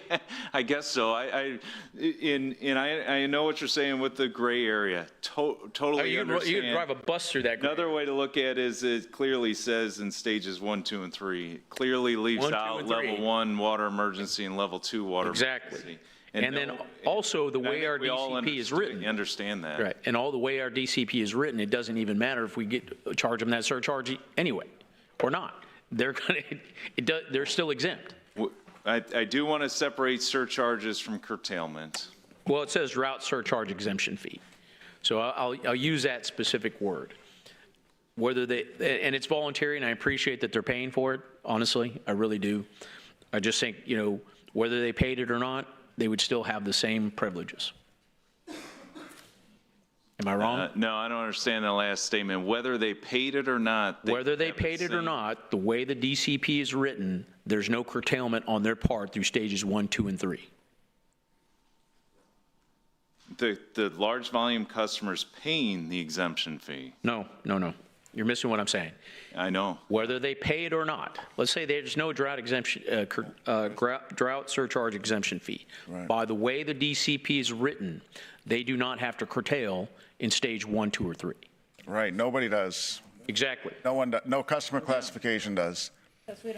Because we're not putting curtailments in there. Right. It's just, the only, well, I take it back. goals. There is one thing. Yeah. Anything where you're watering outside your property, that is a curtailment. Yeah. Okay? Yes, sir. Yeah, you're right. We need to look at that section. I'm not sure why it's written that way, that section K on page 24. It doesn't really add much value because, as you said, there is no curtailment for any customer class in stages 1, 2, and 3. It's generally confusing, I think, so we might want to look at just striking that out. Just FYI. We'll work with Nick on it in the council. Yeah, I've got the notes. Councilwoman Vaughn. I want to clarify something really quick. I wasn't here when they called the roll, and Councilman Cantu is not here because his father had a stroke and he is on life support, so we need to know that because he would not have missed this meeting. One quick question. I was really concerned that there's nothing in there, Gil brought it up about multifamily, because we've got so many apartments. Is there nothing in this whole thing? I read it, I didn't see it. Why would that be with all the apartments we've got? Oh, in the document itself? Yeah. I can't speak to why there wasn't mentioned to. So what are we gonna do? multifamily. So what we're going to do is we're working with Carollo, our consultants, to address multifamily differently than the commercial class. Okay.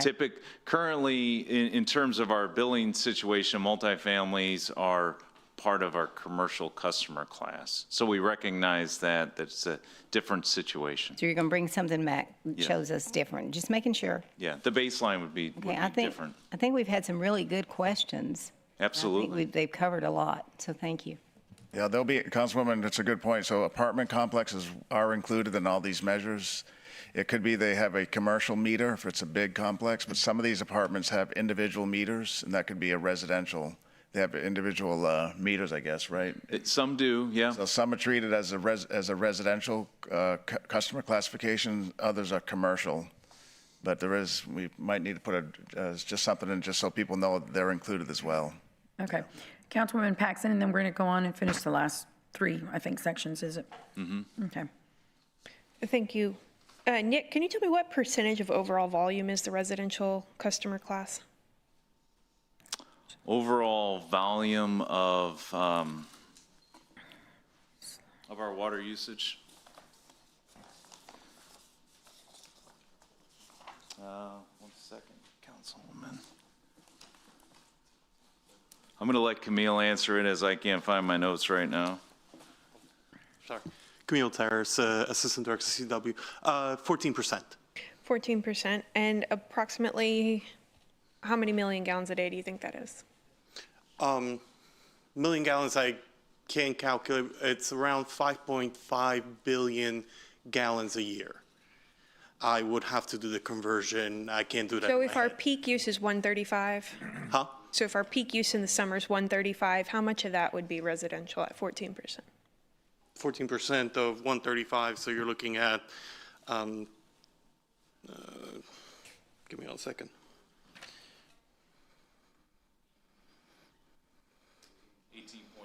18.9, yeah. And that's assuming the average of about 6,000 a day, 6,000 gallons. There's outliers, there's less, but about 6,000. Yes, And that's 18. 18 MGD. So at 100% use, they're only 14% of our system use, Yes. right?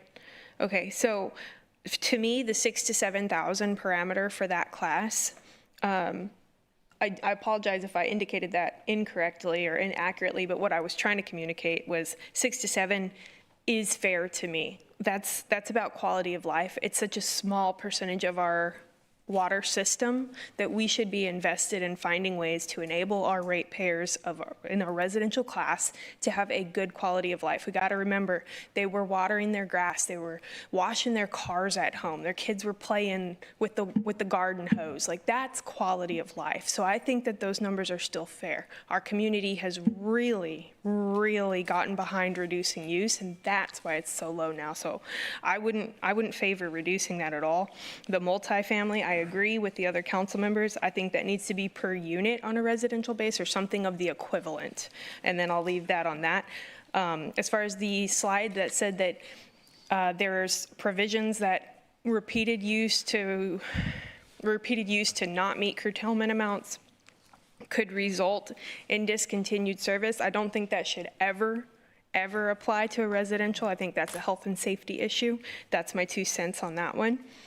But what I don't see in any of this, and Peter, this is a little bit directed to you because we have had so many conversations on it. What I don't see in any of this presentation is a table form of baseline information.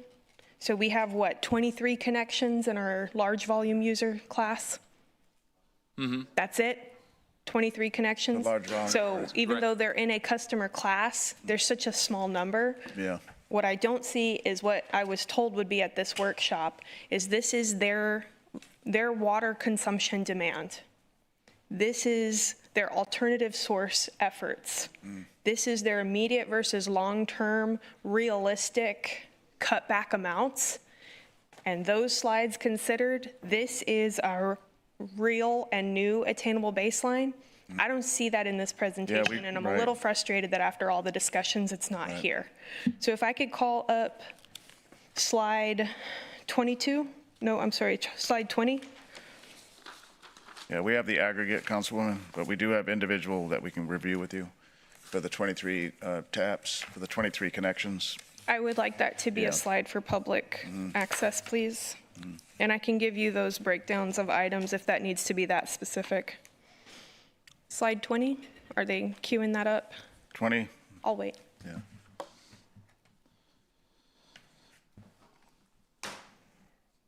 Okay, the slide is ready. If you could share it on the screen. Thank you so much. So the reason I was asking earlier about how did we define the percentages of when we reach water emergency, it based on 2 factors. Is one, what is our actual solution percentage? How do we know what that number needs to be? And 2, are these realistic reductions that we can ask our customer classes to actually apply? It doesn't make any sense for us to say reduce by 50% if they cannot. We have to look for other solutions if that doesn't work. So you asked us in this presentation to not consider anything 2024 and 2025. Luckily here, you said we had a user go offline, so they made a nice line for us on the chart that separates 24 before and after. So if we cut that off and we look prior to 2024, I don't see reductions in those uses. We were not in a drought where we were requiring that, so that would make sense. So if I look 24 and 25, what I still don't see is overall system reductions. I'm not picking on this customer class. I'm trying to be very realistic with the policy document. If I look at this whole chart together, there's lows and peaks based on the 3 seasons defined. Going from 21 to 25, I don't see a steady reduction. I actually see a slight uptick in each of those seasons. I realized last year in the spring when we were looking at this, we were all celebrating and saying, man, there's been a big reduction. But now, based on these season definitions, I see seasonally we should have anticipated there to be a drop in that demand.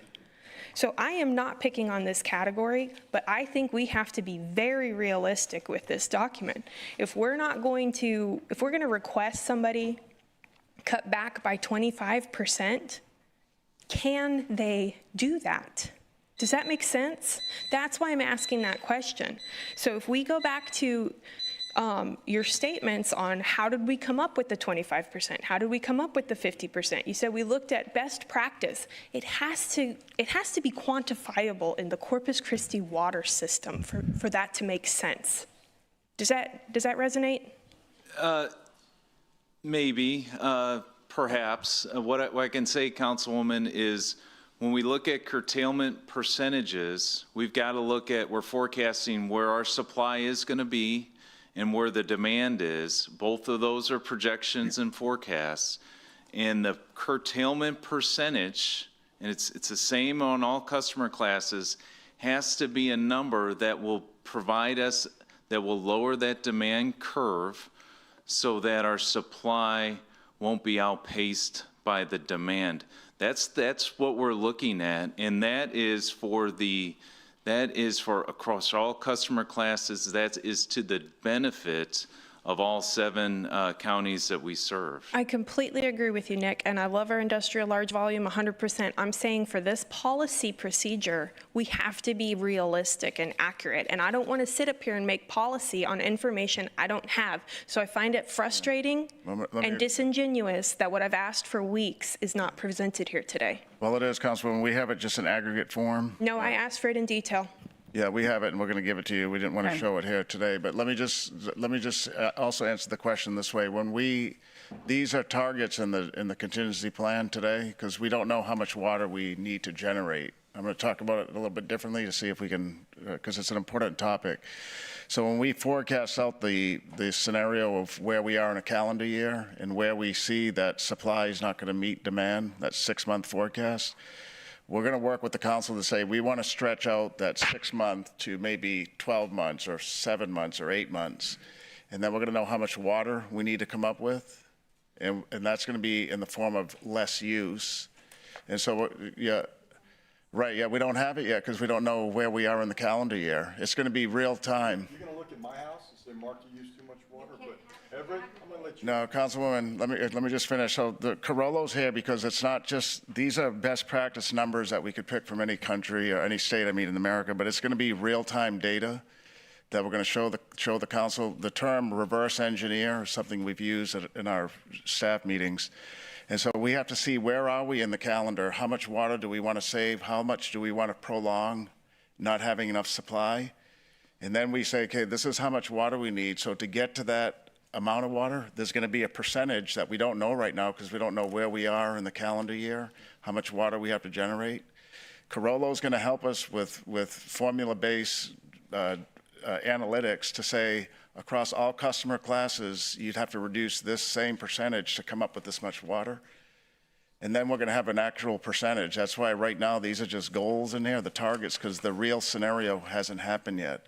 We don't know where we are in the demand time of the calendar. We don't know how much water remains. We don't know how much we have to cut by to generate more months of making sure supply equals demand. Does that make sense? Peter, when will that come? Well, it's going to come when we'll have it when we have a better idea of the model that we're going to recommend to council, the scenario. You know, we have A through E. Mm-hmm. And so as we work on the Western Wellfield, we're going to have a better understanding of where, and then, but it won't come until we're close to calling the level 1 emergency, because factors can change. You could have a rain event that could throw off the whole reverse engineered scenario because you have more water, more supply. So it's going to be real time and data. The DCP is just a guide. The actual real percentage is going to come from modelers with real time data, real amounts of water. But industry, everybody will have to cut. So the notion that they might not be able to reduce water, they're going to have to, because there's not going to be enough to supply if we don't. And that's where that enforcement thing comes in. Right. So they'll have to turn down operations. They know that. And that's why in our meetings they're talking about it already. Mm-hmm. Okay. Mm-hmm. Thank you. Okay. I think Everett has a quick. Yeah, I just have a quick comment on that because it goes back to what I was saying earlier. I don't believe that you can sit there and try to implement this model across the board based on,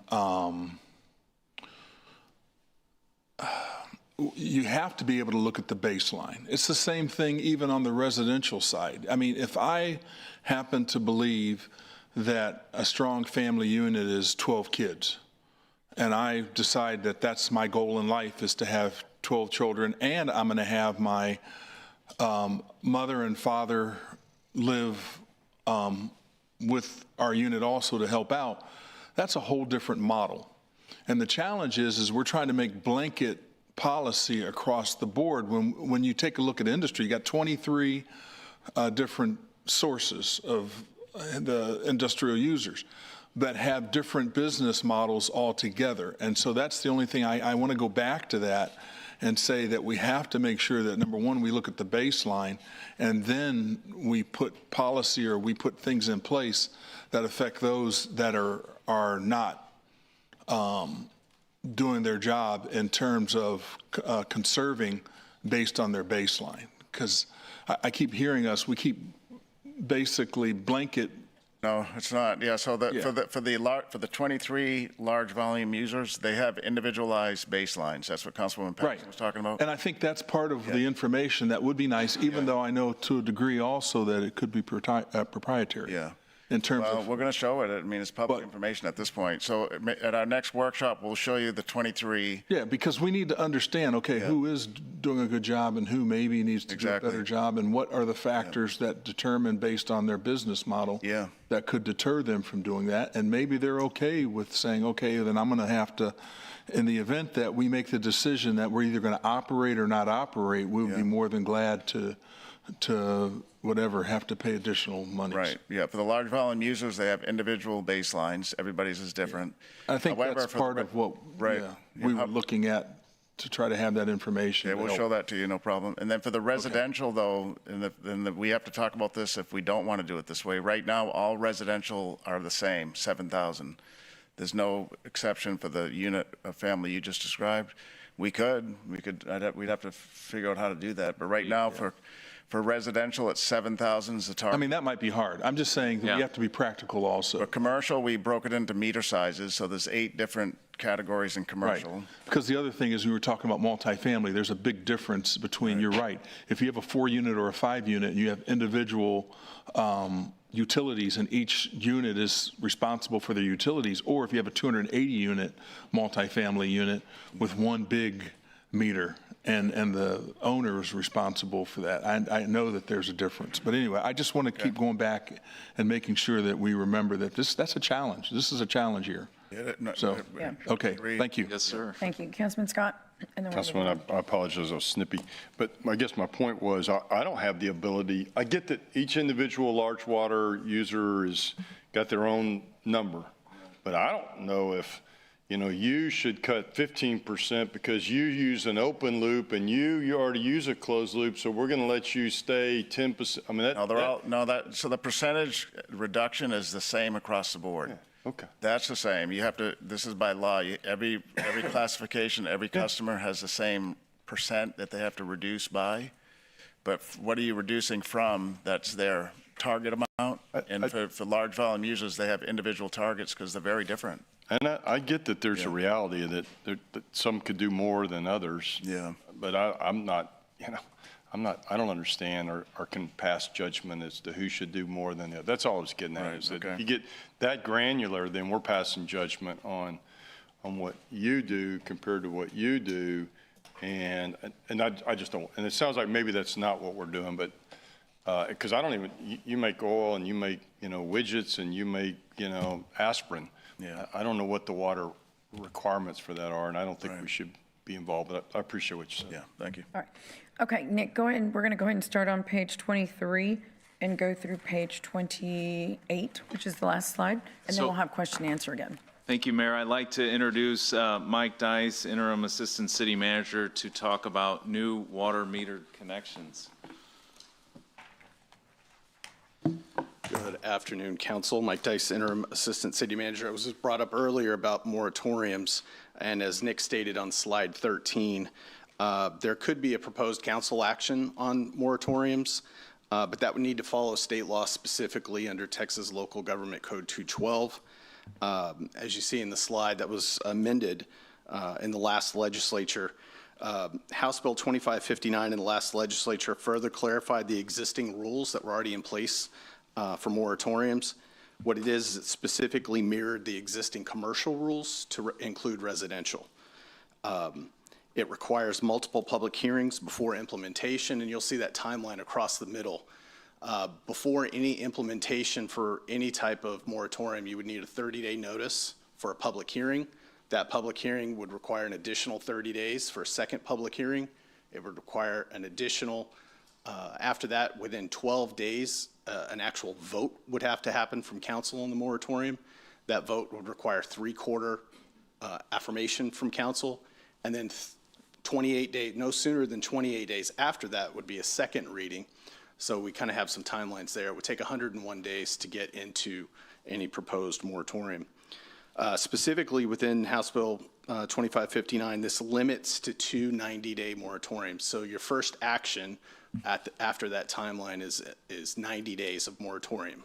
Within that 90 days, you can have an extension, which would require a 3/4 vote, would also require city staff basically saying and council affirming that certain items have been met, that the moratorium actually has shown a reduction. Is it improving the situation? Again, another keynote of 2559, you cannot limit or have another moratorium within 2 years after if you do the extension. If you have 180 days aggregate of moratorium, you cannot do a moratorium for 2 years. So that's something to consider. Again, these require 3/4 vote for each vote of council, and it has to follow state law, Texas Local Government Code 212.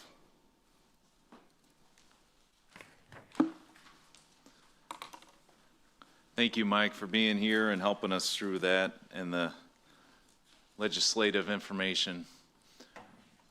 Another topic that we know that comes up a lot is car washing. As I stated earlier, the use of, per the Drought Contingency Plan, the use of water to wash any motor vehicle, motor boat trailer, or other vehicle is absolutely prohibited. This applies to use of water from the CCW water system. Auxiliary water sources may be used, so that may be at your house, it might be rainwater. We know some of our customers have wells. It's important to note that this DCP applies to the CCW water system. Nick, can you this is a big topic for the council and the community, so just talk a little bit more about the car washes. So sure. There are numerous types of car washes. Is the quick quack type car washes, is the wand car washes. You see them at gas stations, they're at HEBs. But if they're hooked up to the city's water system, then you can't operate the car wash. Is that correct? Yeah, so how it's stated is that car washes are prohibited, which means the actual act of washing the car is prohibited. Right, so that means if they're hooked up to the city's CCW's water system, and that's their only water source, they won't be able to operate. Correct. They would need an additional or auxiliary water source. Okay, so a car wash facility would have to bring in some water from some other location. Do we know how many are hooked up to the city's?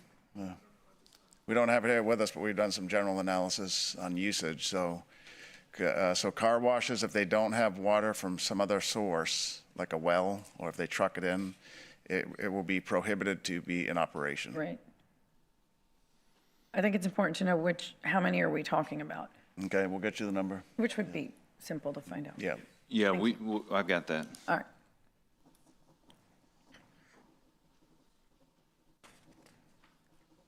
Okay, thank you, Nick. Okay, thank you. Swimming pools is another topic that comes up. The Drought Contingency Plan, page 8 and 9 states, the filling and refilling or adding of water to swimming pools, wading pools, and jacuzzi-type pools and hot tubs is prohibited except to maintain structural integrity. So one thing that I think staff has done a good job in instructing the community. There are measures to take for swimming pools shown in the pictures of pool cover to limit the amount of evaporation. Additionally, I know there's chemicals to put in the pool to limit evaporation. The one thing that I would like to say is we've working with our Parks Department, we've asked them to prepare a plan for the city pools, city-owned and operated pools. They're working on that, and they are going to come back with that information, including splash pads as well. Mm-hmm. We do know splash pads, the rate of evaporation is very high, of course. Mm-hmm. But we've asked the Parks Department to develop a plan, and they'll come back to all of us with that. Okay.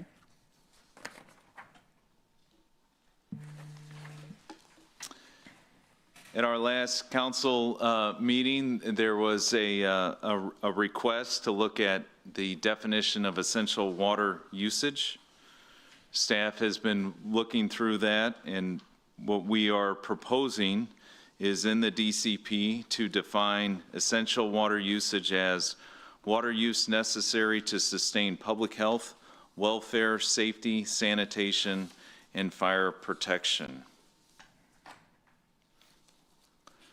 This would be added to the definitions of the Drought Contingency Plan. Additionally, it's important, and we talked about this in the previous slide, a true definition of auxiliary water supply or alternate water supply.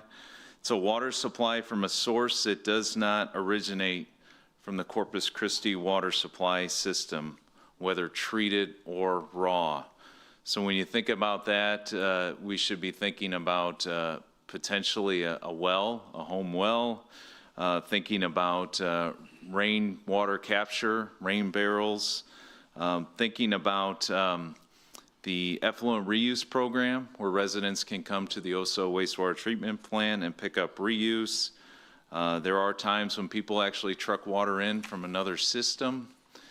One of the key points I just want to make is that this DCP is entirely focused on the Corpus Christi water system, whereas the water conservation plan focus on water conservation in a more general aspect as well.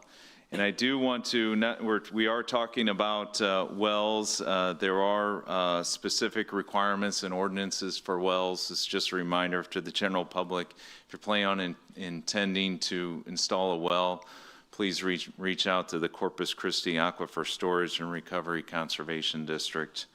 Additionally, there are cross-connection measures that are required to ensure that our water supply system remains safe.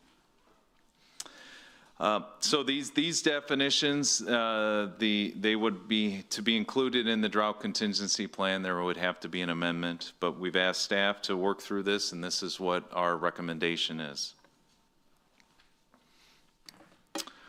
What are our next steps? There was a staff recommendations with city manager recommendation on essential water usage and auxiliary water. That's what I just talked about. We're forecasting that to go forward on the April 14th council meeting. The April 14th or 21st council meeting would be city council approval of surcharges and allocations. A reminder that those would not go into effect until the date of level 1 water emergency. And then the next city council workshop is April 28th. And then, of course, next steps, we also have other potential recommendations as well. Okay. Nick, thank you. Do we have any questions or comments? Councilman Scott.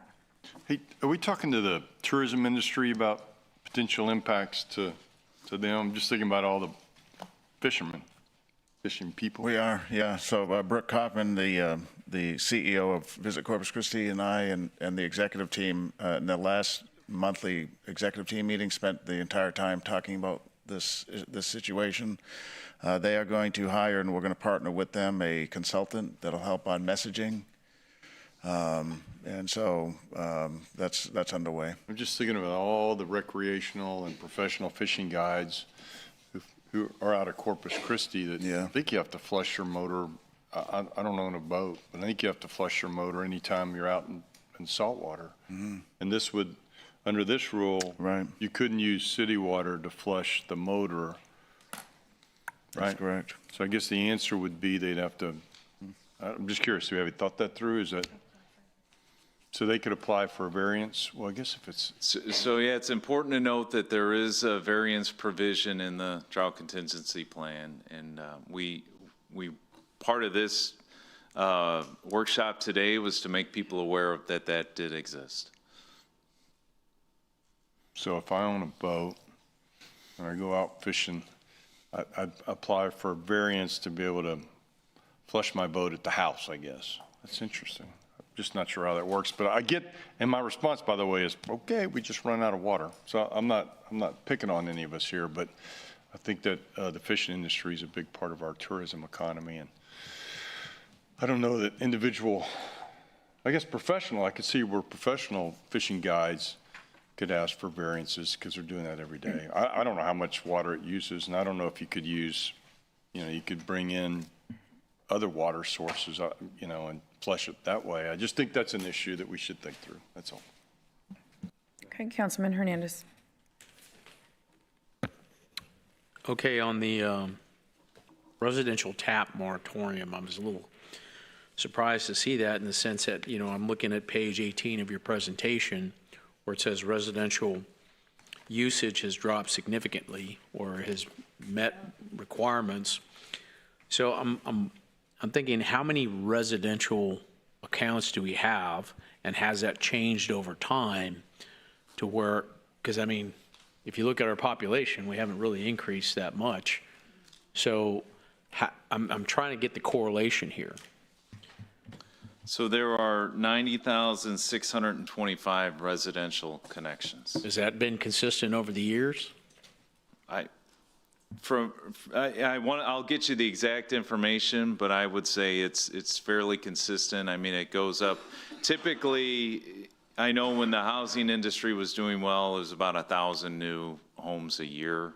I don't know what the current data is, but Mike Dice might be able to answer that. Yeah. Well, I'm talking about in terms of you have migration from one area of the city to the other. So there may be a tap, but it might not be an active account. So I want to understand, not from just adding new taps or new permits, but also what is our total number of accounts year over year to see if we're having this increases or not.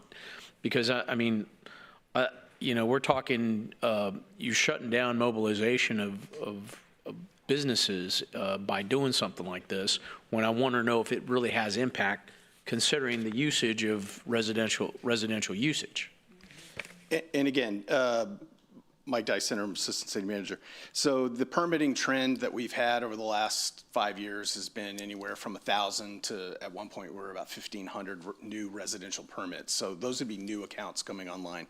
In addition to commercial accounts, we do about 180 new commercial building permits a year. So that's the thing for council to decide if a moratorium was what council would want. Those are the steps as laid out by state law, how that would be done. Okay, I understand your point on what you have to deal with, but what I'm asking is on him is the amount of accounts, and are they increasing or decreasing at, because if you have something close here and open up over here and this isn't using water anymore, you've got, like for example, I'll use Hillcrest as an example. They had a lot more houses there back then before the bridge, right? There's less taps over there, so there's less accounts. So, but then there's more on the south side. So I want to know the balance here before we make a decision to stop something. If you don't see the whole picture, we can get you a historical look back on active accounts yearly. Okay. I think yearly is what you're looking. And then I'm also looking at this average use per household, right? Yeah. So I don't want to stop something that they're doing what we're supposed to be doing in terms of getting this stuff done. And make a decision just based on where we're trying to do something instead of looking at the numbers. I want to make sure we have information-informed decisions. Okay? We can get you that, Councilman. Right. We can get you that, Councilman. And just to repeat, it was said here, but there's the staff is not recommending that we put a moratorium on new meters. We're not recommending that today. Okay. Yeah, just so the public. All right, well, I'm just saying, you brought it up. I just want to make sure that if you do decide to do that, right, make sure you bring us the information as to the number of accounts. Correct. Not just the taps, but the accounts. Yeah, that's good. And then I also want to have some more detail. I know it's in the DCP, but I want to have some more detail on these car washes, especially the ones that are supposedly recycling, in terms of how they're used as a commercial, in terms of commercial business, and the size of the meter. And, to Councilman Scott's point, there's certain things that you do that you have to protect your equipment with by washing stuff out. I want to make sure we're looking at it holistically and not just have we're going to stop this. I want to make sure I understand the numbers. Okay, thank you. Councilwoman Vaughn. That's a good point about the boats, because they do have to clean their motors, and this is an opportunity, just like the ones that are watering their lawns. I mean, they have these big trailers, they've got the big hose, because I use them. That's just an opportunity. If anybody's listening, hopefully we won't have to use it. My question is this, or comment. One of the big things we have to do as our city, no matter when we get out of this, is conserving. And I don't think we've showed a conservation to the public to try and help them on the things that they can do. A lot of people, citizens have good ideas out there, but one of the things is those rain barrels. Do we have the rain barrels? Yeah, they How are much are available they? at CCW. You can purchase them at City Hall, and then you go to CCW at 2726 Holly to pick them up. How much are they? Do we know? They're $40. $52 or something. 40? 47. $47. I bought one 2 weeks ago, my second Boy, one. that's really pricey. That's cost, and I've seen other rain barrels charge $65 to $70. Really? Okay. But it's only cost. of Okay, course. it's 2726 Holly, is that what you said? Correct. What you said. But you purchase them at City Hall in the central cashier's office. Okay, and then you have to go pick them up yourself. That's correct. Because we do have a possibility of rain. It wouldn't be bad to have them, and through the road too. So that's my biggest issue here is I just think we have to come up with the ways for them to conserve because we're going to be in a drought again. We know we'll get water, but we're going to be in a drought again. Okay, there's no way that we could buy in bulk and get those things cheaper. You do buy in bulk? We're buying them, and Esteban, maybe you can Gosh. talk to how many we order at any given time. At any given time, we order approximately 300 that fits in a large 18-wheeler. Okay. And it's a very popular program. My team is talking to customers all the time about it. We're promoting it. It's a very good deal compared to if you go to Lowe's, if you go to different places online.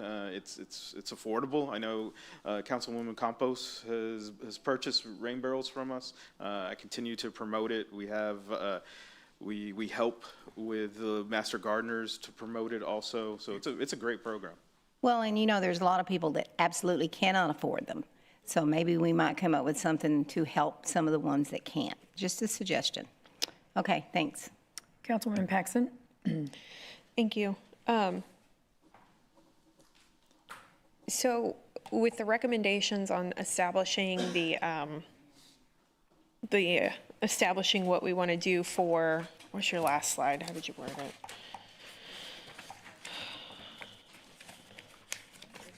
it? The next steps, No, Councilwoman? under your next steps.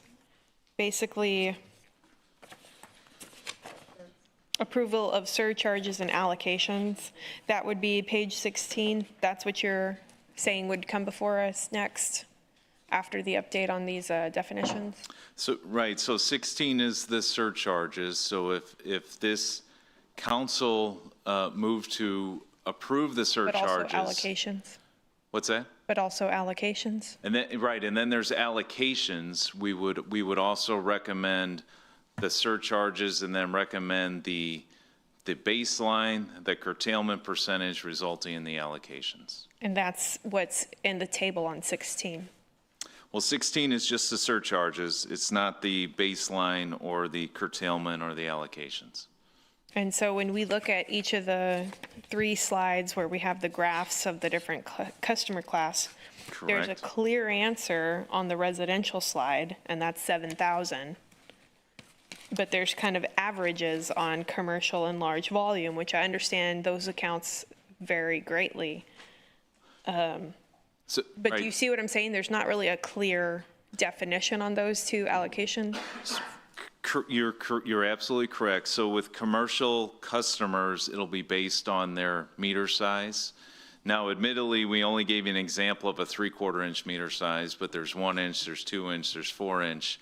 So all of that information would be presented so you have a chance to review it.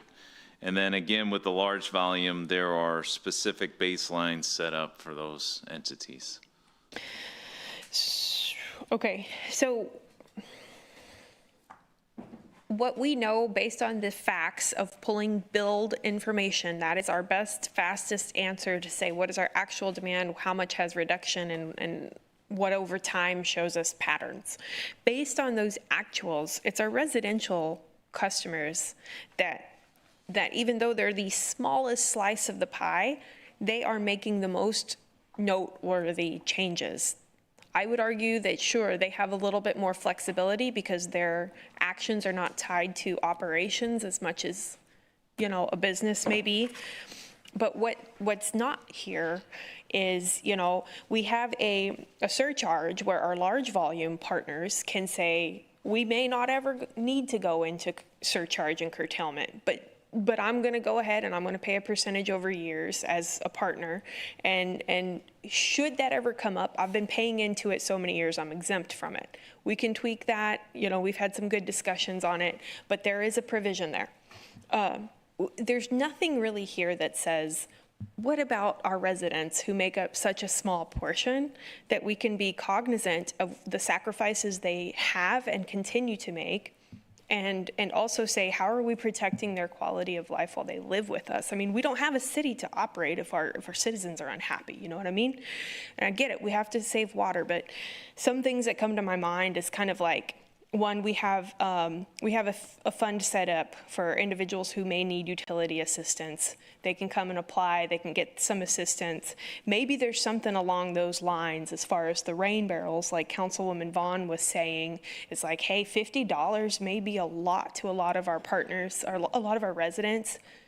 Put it into a system kind of like that. $50 is not so much when it's absorbed into an organization of this scale. But maybe we can still get it out there so that they can do our part.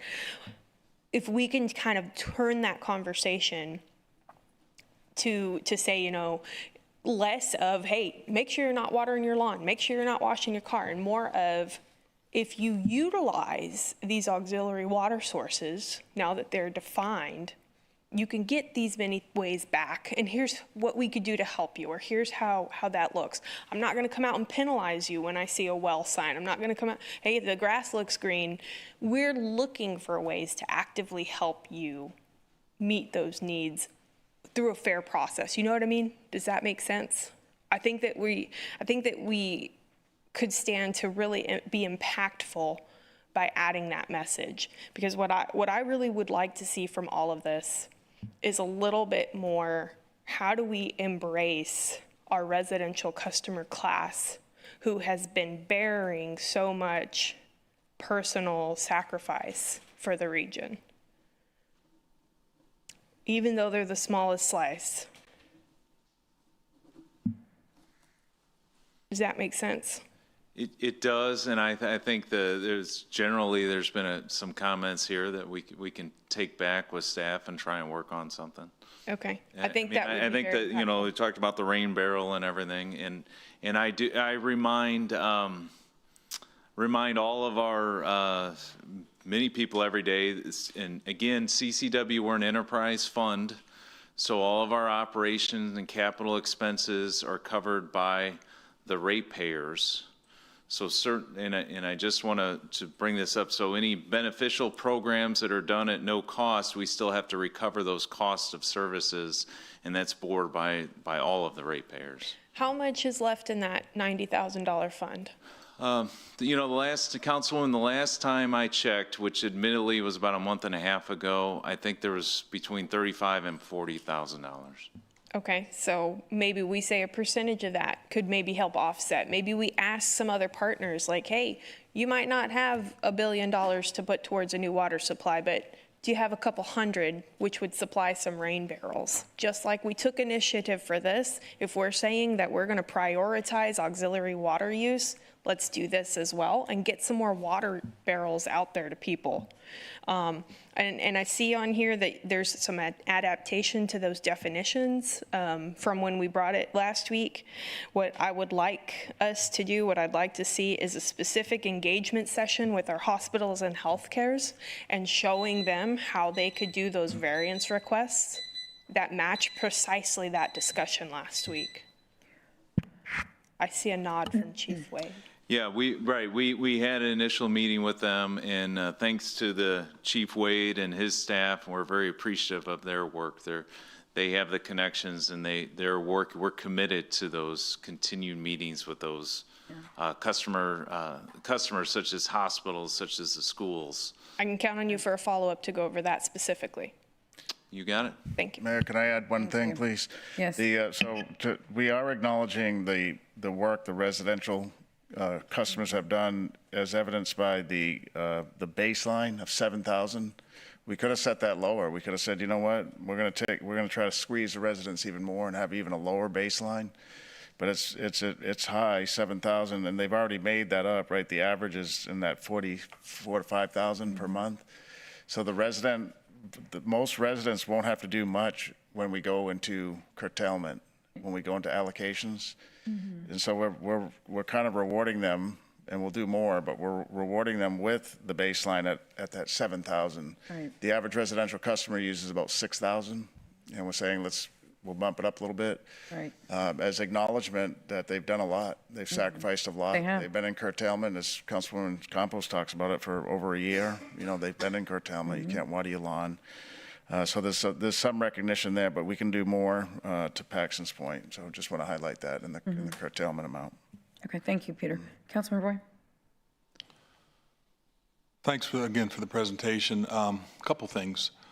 You know, I know that the residents are doing everything that they can. I mean, I look at my own place, and I know that since this drought, I've had some shifting in my foundation. I know it.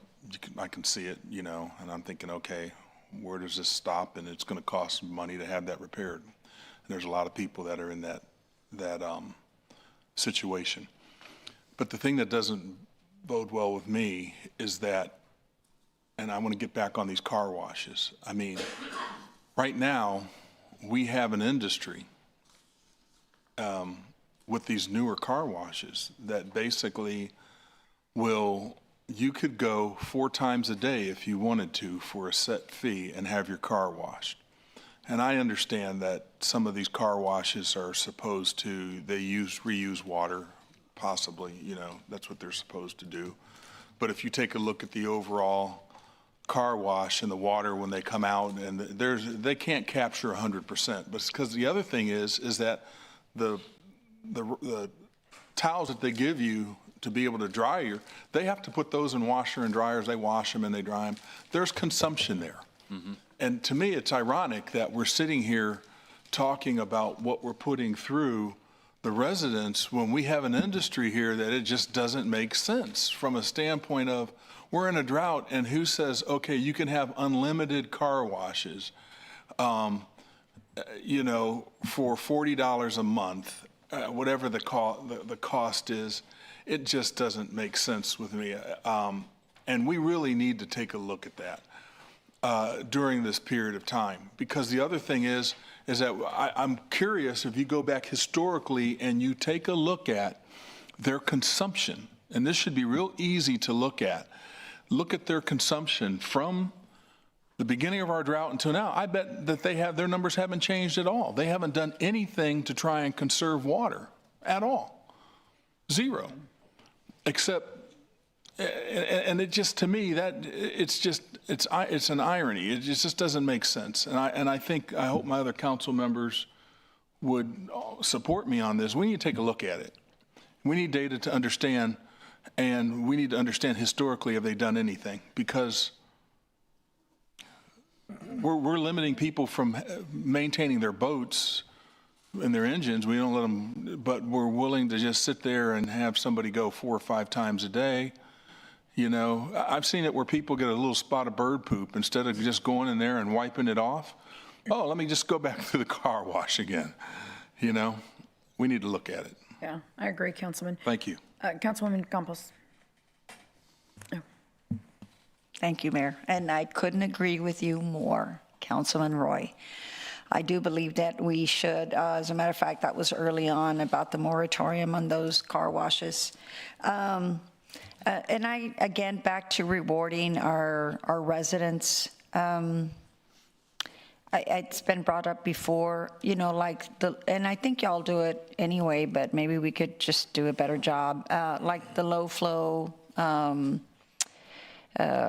shower heads, and I think, you know, the toilets, so some of them can be replaced with that.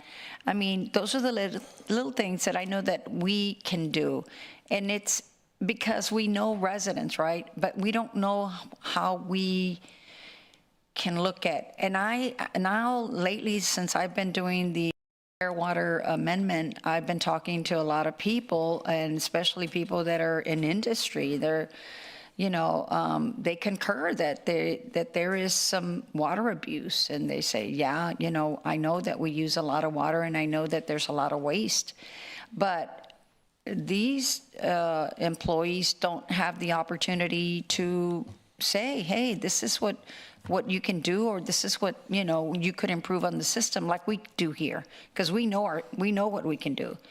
They work in those plants. I wish that they, again, industry would listen to their employees.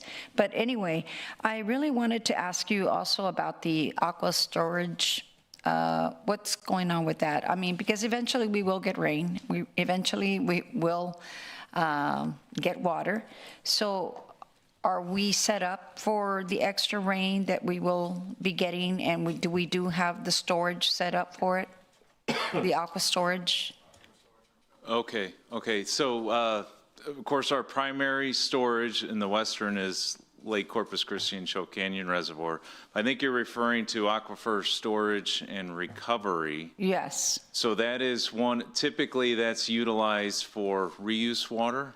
Oh. And the initial efforts that the city has looked in, the initial studies, was to use effluent reuse to pump it into the aquifer, which it would then, the water quality would improve. Then at times of need, we would pump that effluent reuse, that water out of the aquifer, treat it, and use it into our potable water system. Okay. The more immediate effort showing quicker results is immediate sale of wastewater effluent to users. And the benefit there is it brings that demand curve down much sooner. Yes. And it has a much quicker impact on the entire system. And I'm grateful that we are moving forward on that. I guess those are the only comments that I had left. Well, let me see if there's any. As far as large scale, like I said, we know as residents what we can do, but I really don't know what large scale water capture systems would look like for industry. Do we ask that question whenever we do meet with them? I mean, I see Bob Paulson out there. Could we ask him? I mean, what water capture systems are they using? Are they utilizing? Can we ask them that question? It's probably a question for the mayor if Bob Paulson can come up and answer a question. I'm not sure on a workshop what the Well, I mean, what the procedures are. about what kind of water capture systems some of these industries have in place. We know what we are doing, as residents, how we're trying to save water. I look all the time and I'm trying to figure out what is it that they have in place. Yeah. A water capture That's system. probably, and I'm sure Mr. Paulson would sit with you and talk with you, but I mean, I think it may be a little off of our last three bullets here, Councilwoman, before we have two other people. Okay. All right, But well, he is it's here. out there. I'm sure he'll sit with you. I'd love to have that conversation with him. All right, thank you. Thumbs up. I took the note too, Councilman. Okay. Thank you. Councilman Scott? Sorry, Mayor, I'll be quick. So, Steve, I think years ago, didn't we do a free rain barrel drive? Somehow I thought in the last 15 years, we just bought X hundred of them and said, come one, come all, and, because it encouraged So, water. yes, when I got here almost 10 years ago, prior to that, the Rain Barrel program was one giveaway. Yeah. And I wanted to expand the program and make it cost-effective and give more to more people out. So then that's where we went to, okay, at a low cost, how can we provide rain barrels to more people and have it running the entire year? So that's when we developed the cost-effective project, and then we keep on funding it. Okay, I guess my point is, we did it, if you ask, I guess part of this, asking my opinion, I'd do a drive.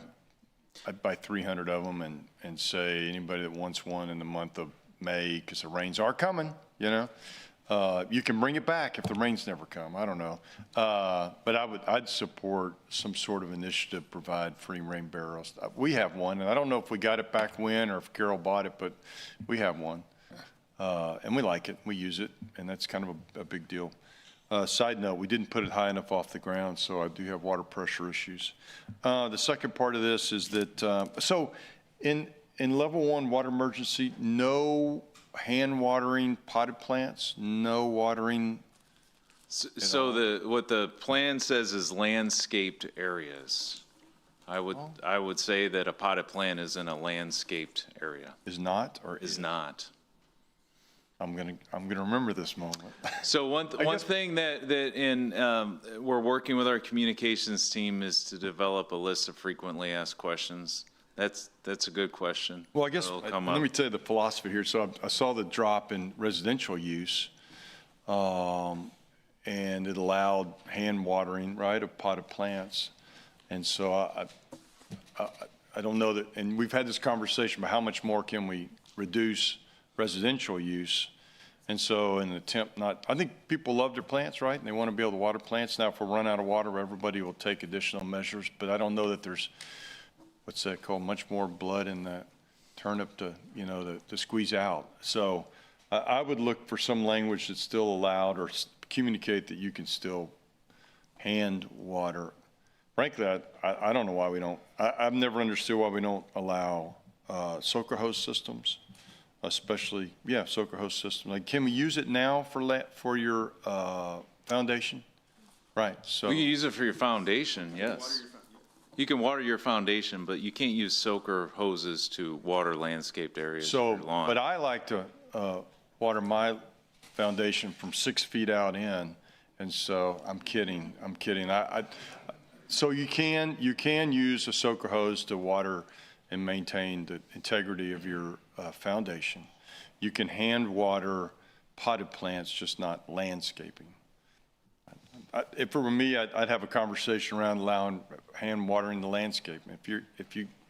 But I don't know if that's something we're interested in. But I don't want to increase residential water use. But my sense is the citizens have done a tremendous job, and we should reward that. And if you can still maintain the integrity of your home, the outside of your home, by standing there in 100-degree heat and hand watering your landscaping, I'd let them.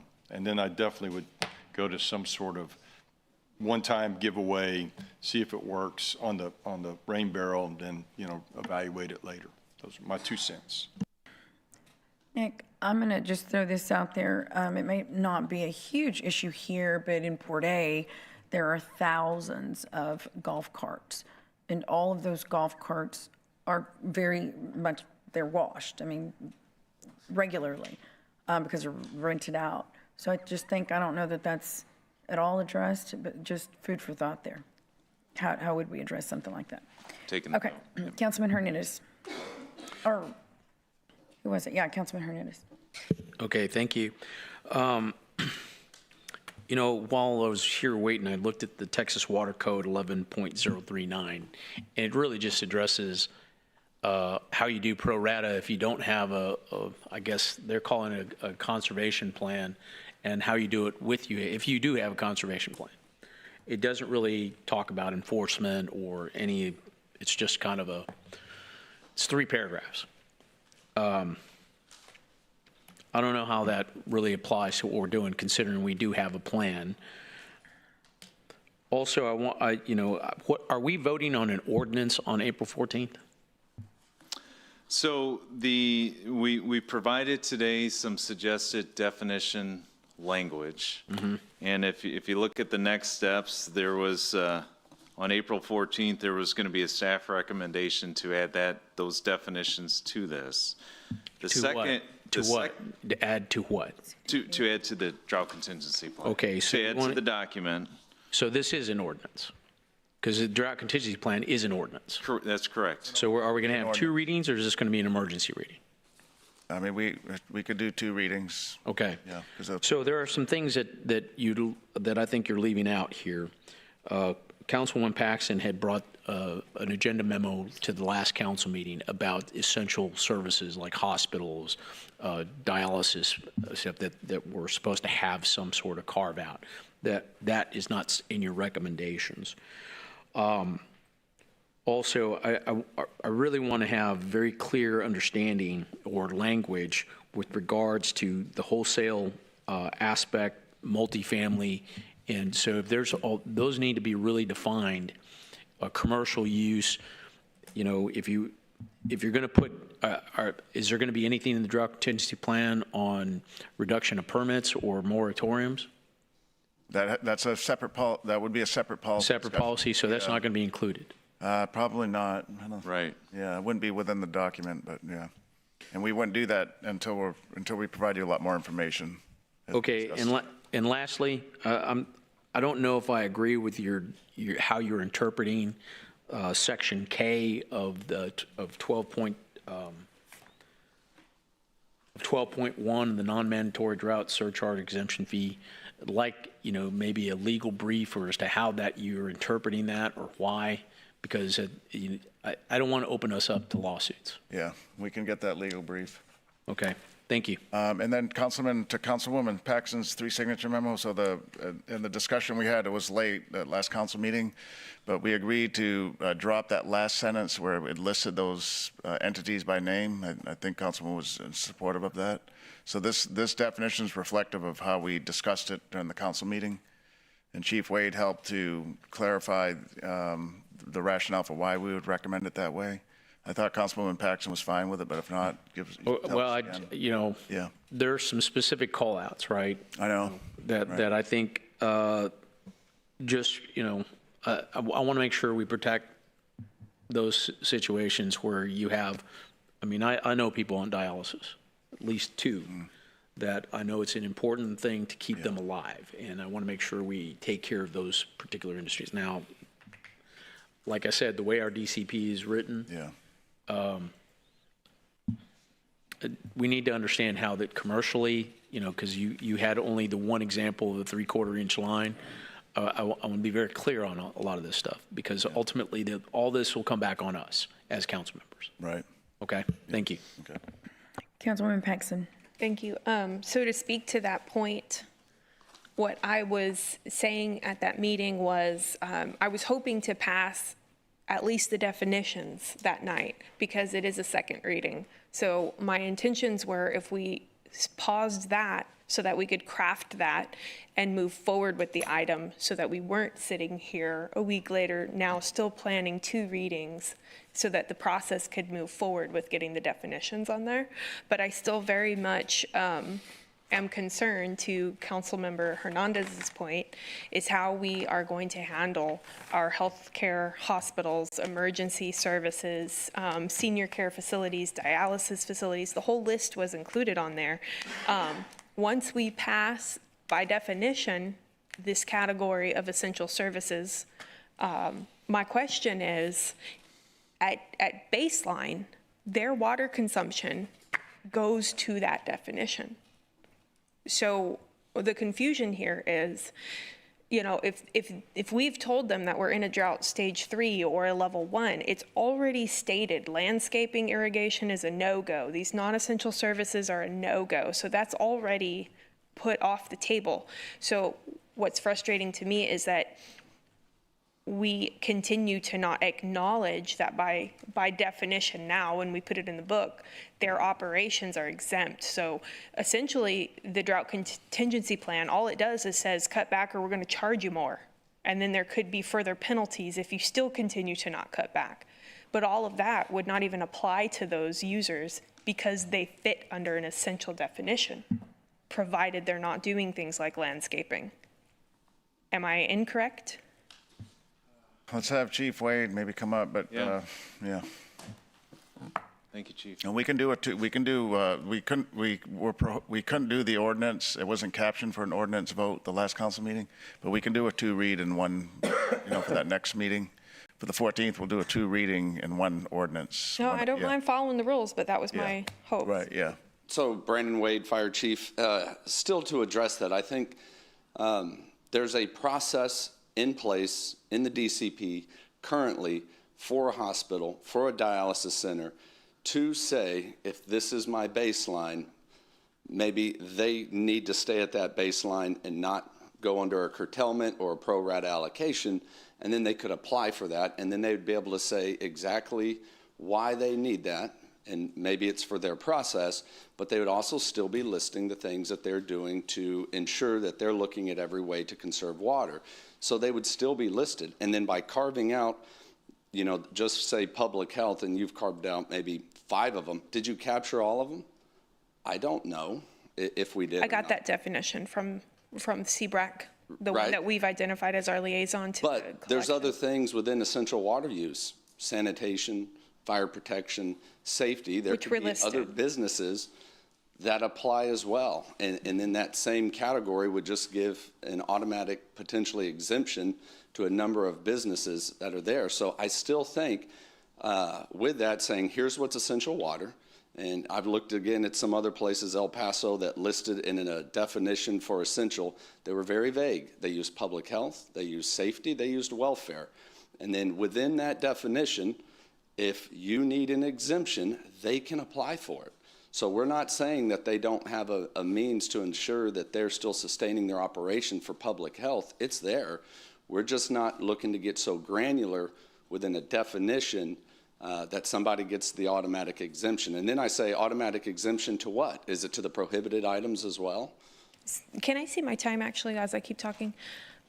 I am trying to avoid the overburdening, redundant processes that we can already account for by good policy that we've adopted.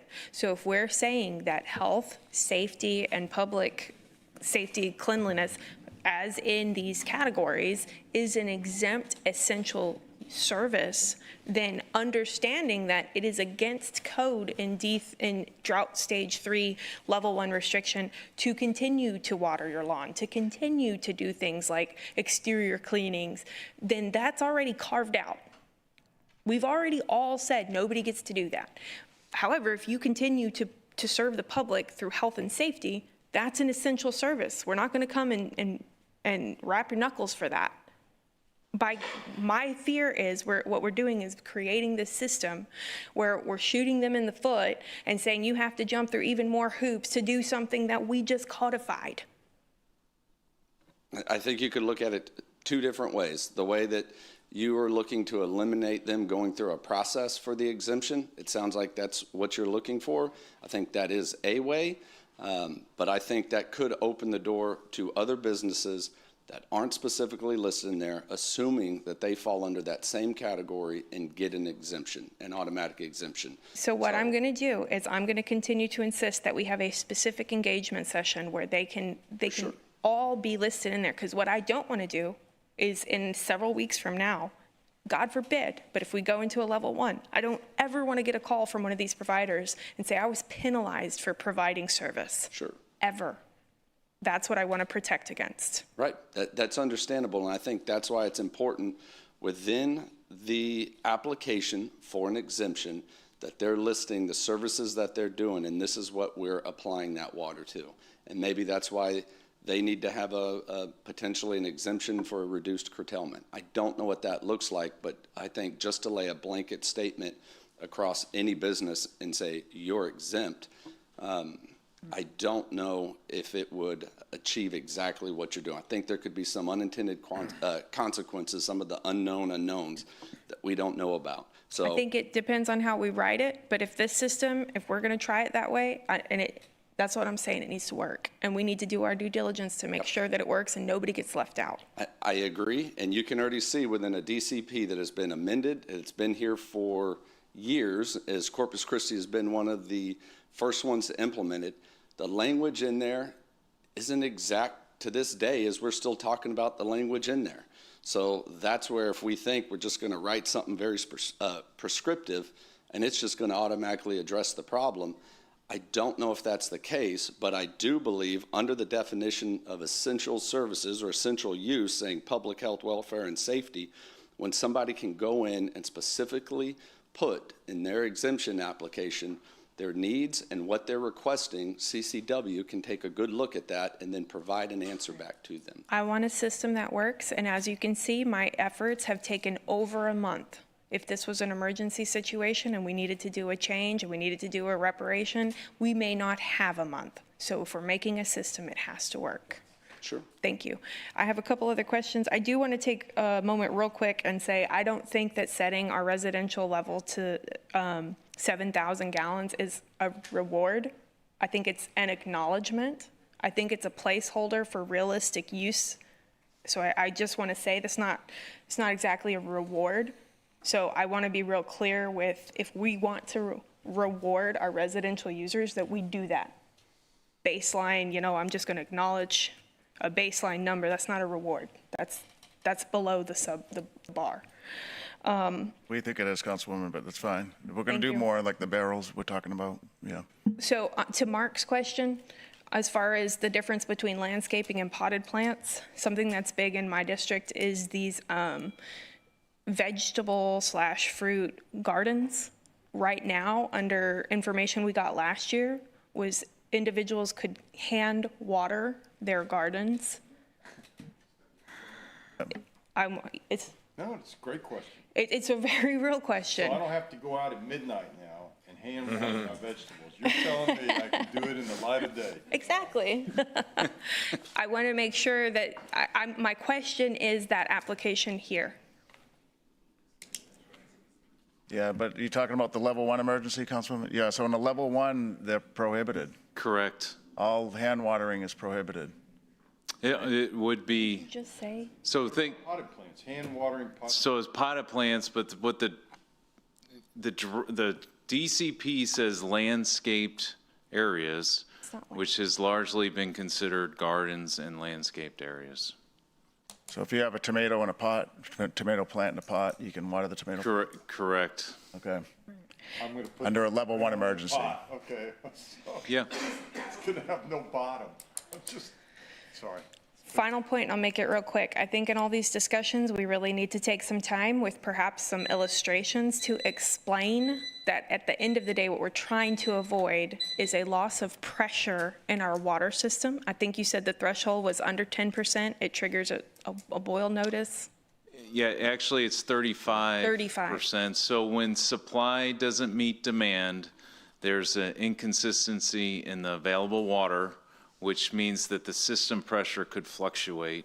TCEQ regulations say that when we are below 35 PSI, the requirement is to call a boil order notice. It's not because the water's, doesn't mean we took a water sample and it was unsafe. It means the pressure doesn't meet their standard system requirements. When we go in and put all the finite details in there, I'd like to see that percentage associated with the volume figure, so it makes sense. Why are we doing this? It's two things too, Councilwoman. So it's pressures and also just trying to have water supply, whether it's a reduced amount or not. It just helps to protect the resource. Yeah. Same. Yeah. So we could show both. Councilman Barnett. Thank you, Mayor. Just a couple things. I made the motion last week with regard to the exemption, and then since then I got a bunch of calls. I think we just need to exercise some flexibility. I understand. The thing is the next council can say, okay, no, I don't like that. And I think that we have some flexibility with who we use. I mean, I talked to a hospital system that they're discussing digging wells, and that I think the thing is that if you look at it from the devil's advocate, and that's where I say we get into the weeds, that they're expending their dollars to try and take themselves off the system for a couple of reasons. Number one, because they want to be good partners. Number two, because they're not satisfied with our consistency, and the fact that we haven't been able to solve the problem. So they want to remove themselves from our dependency.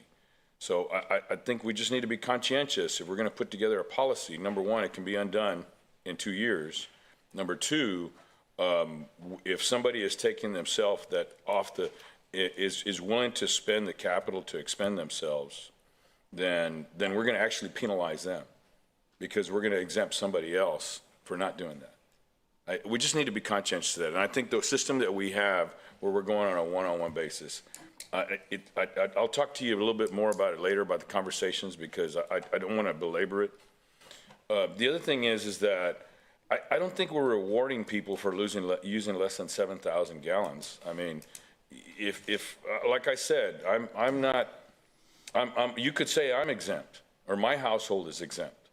The thing is that, but I still can't water my lawn, you know? So I'm not getting rewarded. I'm just being afforded the opportunity not to pay a citation. It doesn't cost me $500 now. I'm saving, the penalty would be, you know, it's a stick method. So you're not really rewarding me for everything, because I'm watering my lawn because I'm not watering my lawn, and I'm not washing my truck. I got on Cindy's case the other day. She washed my truck. Of course, she took it to a quick quack or whatever. But I said, Jesus, you want the councilman's truck to look dirty. You know, it's not supposed to be clean. I'm being facetious, but my point is that I want to just reiterate, we're not rewarding anybody. So I just don't want to mischaracterize that, because if I'm not using 7,000 gallons, I'm not using 7,000 gallons. But I can tell you my household is still very conscientious, you know, at least at, you know, I spoke to a couple of high school kids, I spoke to a group of high school kids on Thursday, and they were asking how they can conserve. And I said, just very simple things. Just turn off the water when you brush, you know, and what is it? And I got a couple of snickers when I said, you only have to flush the toilet once, you know.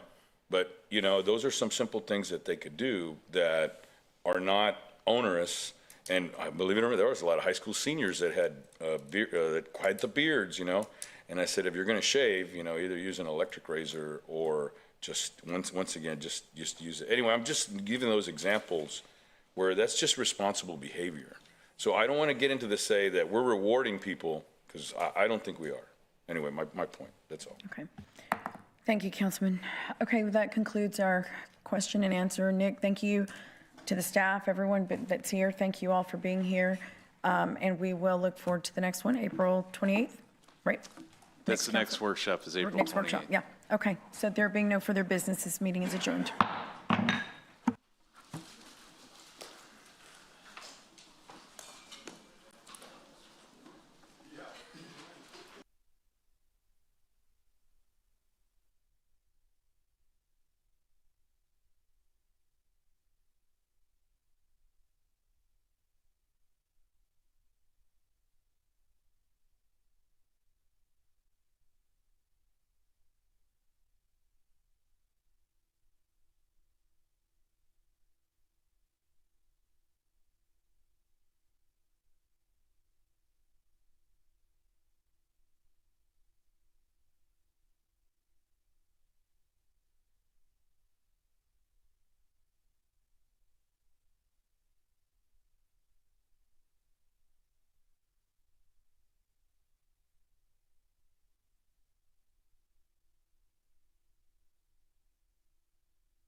It's a good compromise, and that's something that we do. One thing I'm extremely proud of is we have over 700 trees that we water, and it's on an 11-day cycle. Lots of work that go into that, but we kind of, you know, thought outside the box a little bit, and we have these tree teepees now that we've put at some of our parks, West Guth and Hans Suter, that kind of act like a greenhouse, and it requires less water.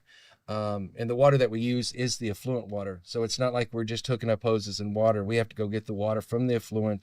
We team up with the fire department. We use some of their big trucks to help us do that. So it's just a lot. We're very, very mindful of the drought, but we understand that we need these amenities. I can see you guys are trying to be creative in the ways that you use the effluent or the reclaimed water that the city does have available. Yeah. So I'm glad to hear. I think that's very responsible in the way that we're taking ownership of the parks and amenities. Right. And we're actually building to include, so all of our projects now will actually have effluent line connectivities or in the future, we're looking to actually enhance the city-wide, so that way, a lot of our parks can just connect to an effluent line and be able to utilize that. And so our teams can get back out to doing what they do, everyday operations, and, save that time and energy. Because we've also been in partnership with the fire department. So the fire department is actually helping our teams out by coming out and delivering water for them so that they don't have to actually go back to the treatment plant. I love to see that And collaboration. so there's a lot of collaboration that's going. And even with CCW, they're helping us with water wells and, always thinking outside the box for us as well to say, this would help you all. And so we're definitely looking at different initiatives at every angles, and feedback, community feedback is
your last chance to disappear until summer and come back unrecognizable. Start the Chair Tai Chi flow for beginners. Disappear for a month. On Monday, we're starting the Chair Tai Chi Challenge for men over 50. Just 7 minutes a day to boost your senior energy. Get your printable guide now. Here's what usually happens when a guy starts Chair Tai Chi. After 7 days, he feels it. After 2 weeks, he notices changes in the mirror. And after 5 to 6 weeks, defenses. Everyone in his life is completely shocked by his transformation. If your goal is to just look strong, the gym will do that. But if your goal is to actually be strong, balanced, centered, and support long-term health and longevity, that's Chair Tai Chi. Here's why guys stick with Chair Tai Chi. It's gentle, it works, and you don't need to be in shape to start. Guys over 220 can start tomorrow and make progress within a couple of weeks. So I ask you, what are you waiting for? Click the link and join us. This is day 1 of my husband doing seated Tai Chi. This is day 28 of him doing seated Tai Chi. Look at this. I can't believe it, he lost 21 pounds. My husband is 57 and weighs 264 pounds. His trainer says he needs to spend hours in a gym to lose weight. How old is his trainer? He's 26. That's what I thought. Look, a 26-year-old has never dealt with bad knees or a metabolism that's slowed down over the years. He means well, but he doesn't understand what a 57-year-old body can handle. So what should my husband do instead? Seated Tai Chi. He doesn't have to pound his joints at the gym for hours. He can sit comfortably and still burn fat, boost his energy, and strengthen his body, all designed specifically for men over 50. Okay, but how quickly will he actually see results? Within 3 days, he'll feel the difference in his energy. By day 7, he'll notice his body responding differently. And by the end of the month, you'll be amazed at the transformation. That sounds much better for him, and how does he get started? The app walks him through everything step by step. He can start his first session tomorrow. Just click the link.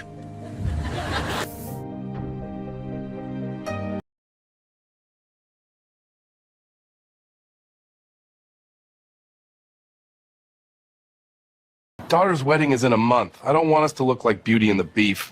Darling, relax. We have plenty of time. Just start doing Tai Chi walking and the guests will be asking you for weight loss advice. Tai Chi walking? Trust me.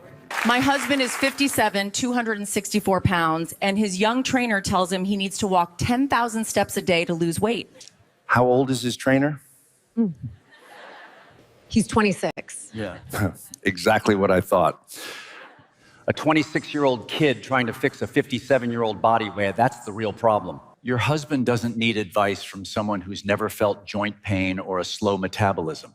The truth is, anyone can walk 20 times less and still get better results. Really? So what should he do instead? Tai Chi walking. 10 minutes a day gives the same results as hours of regular walking. Less stress, more energy, and it's made especially for men over 50.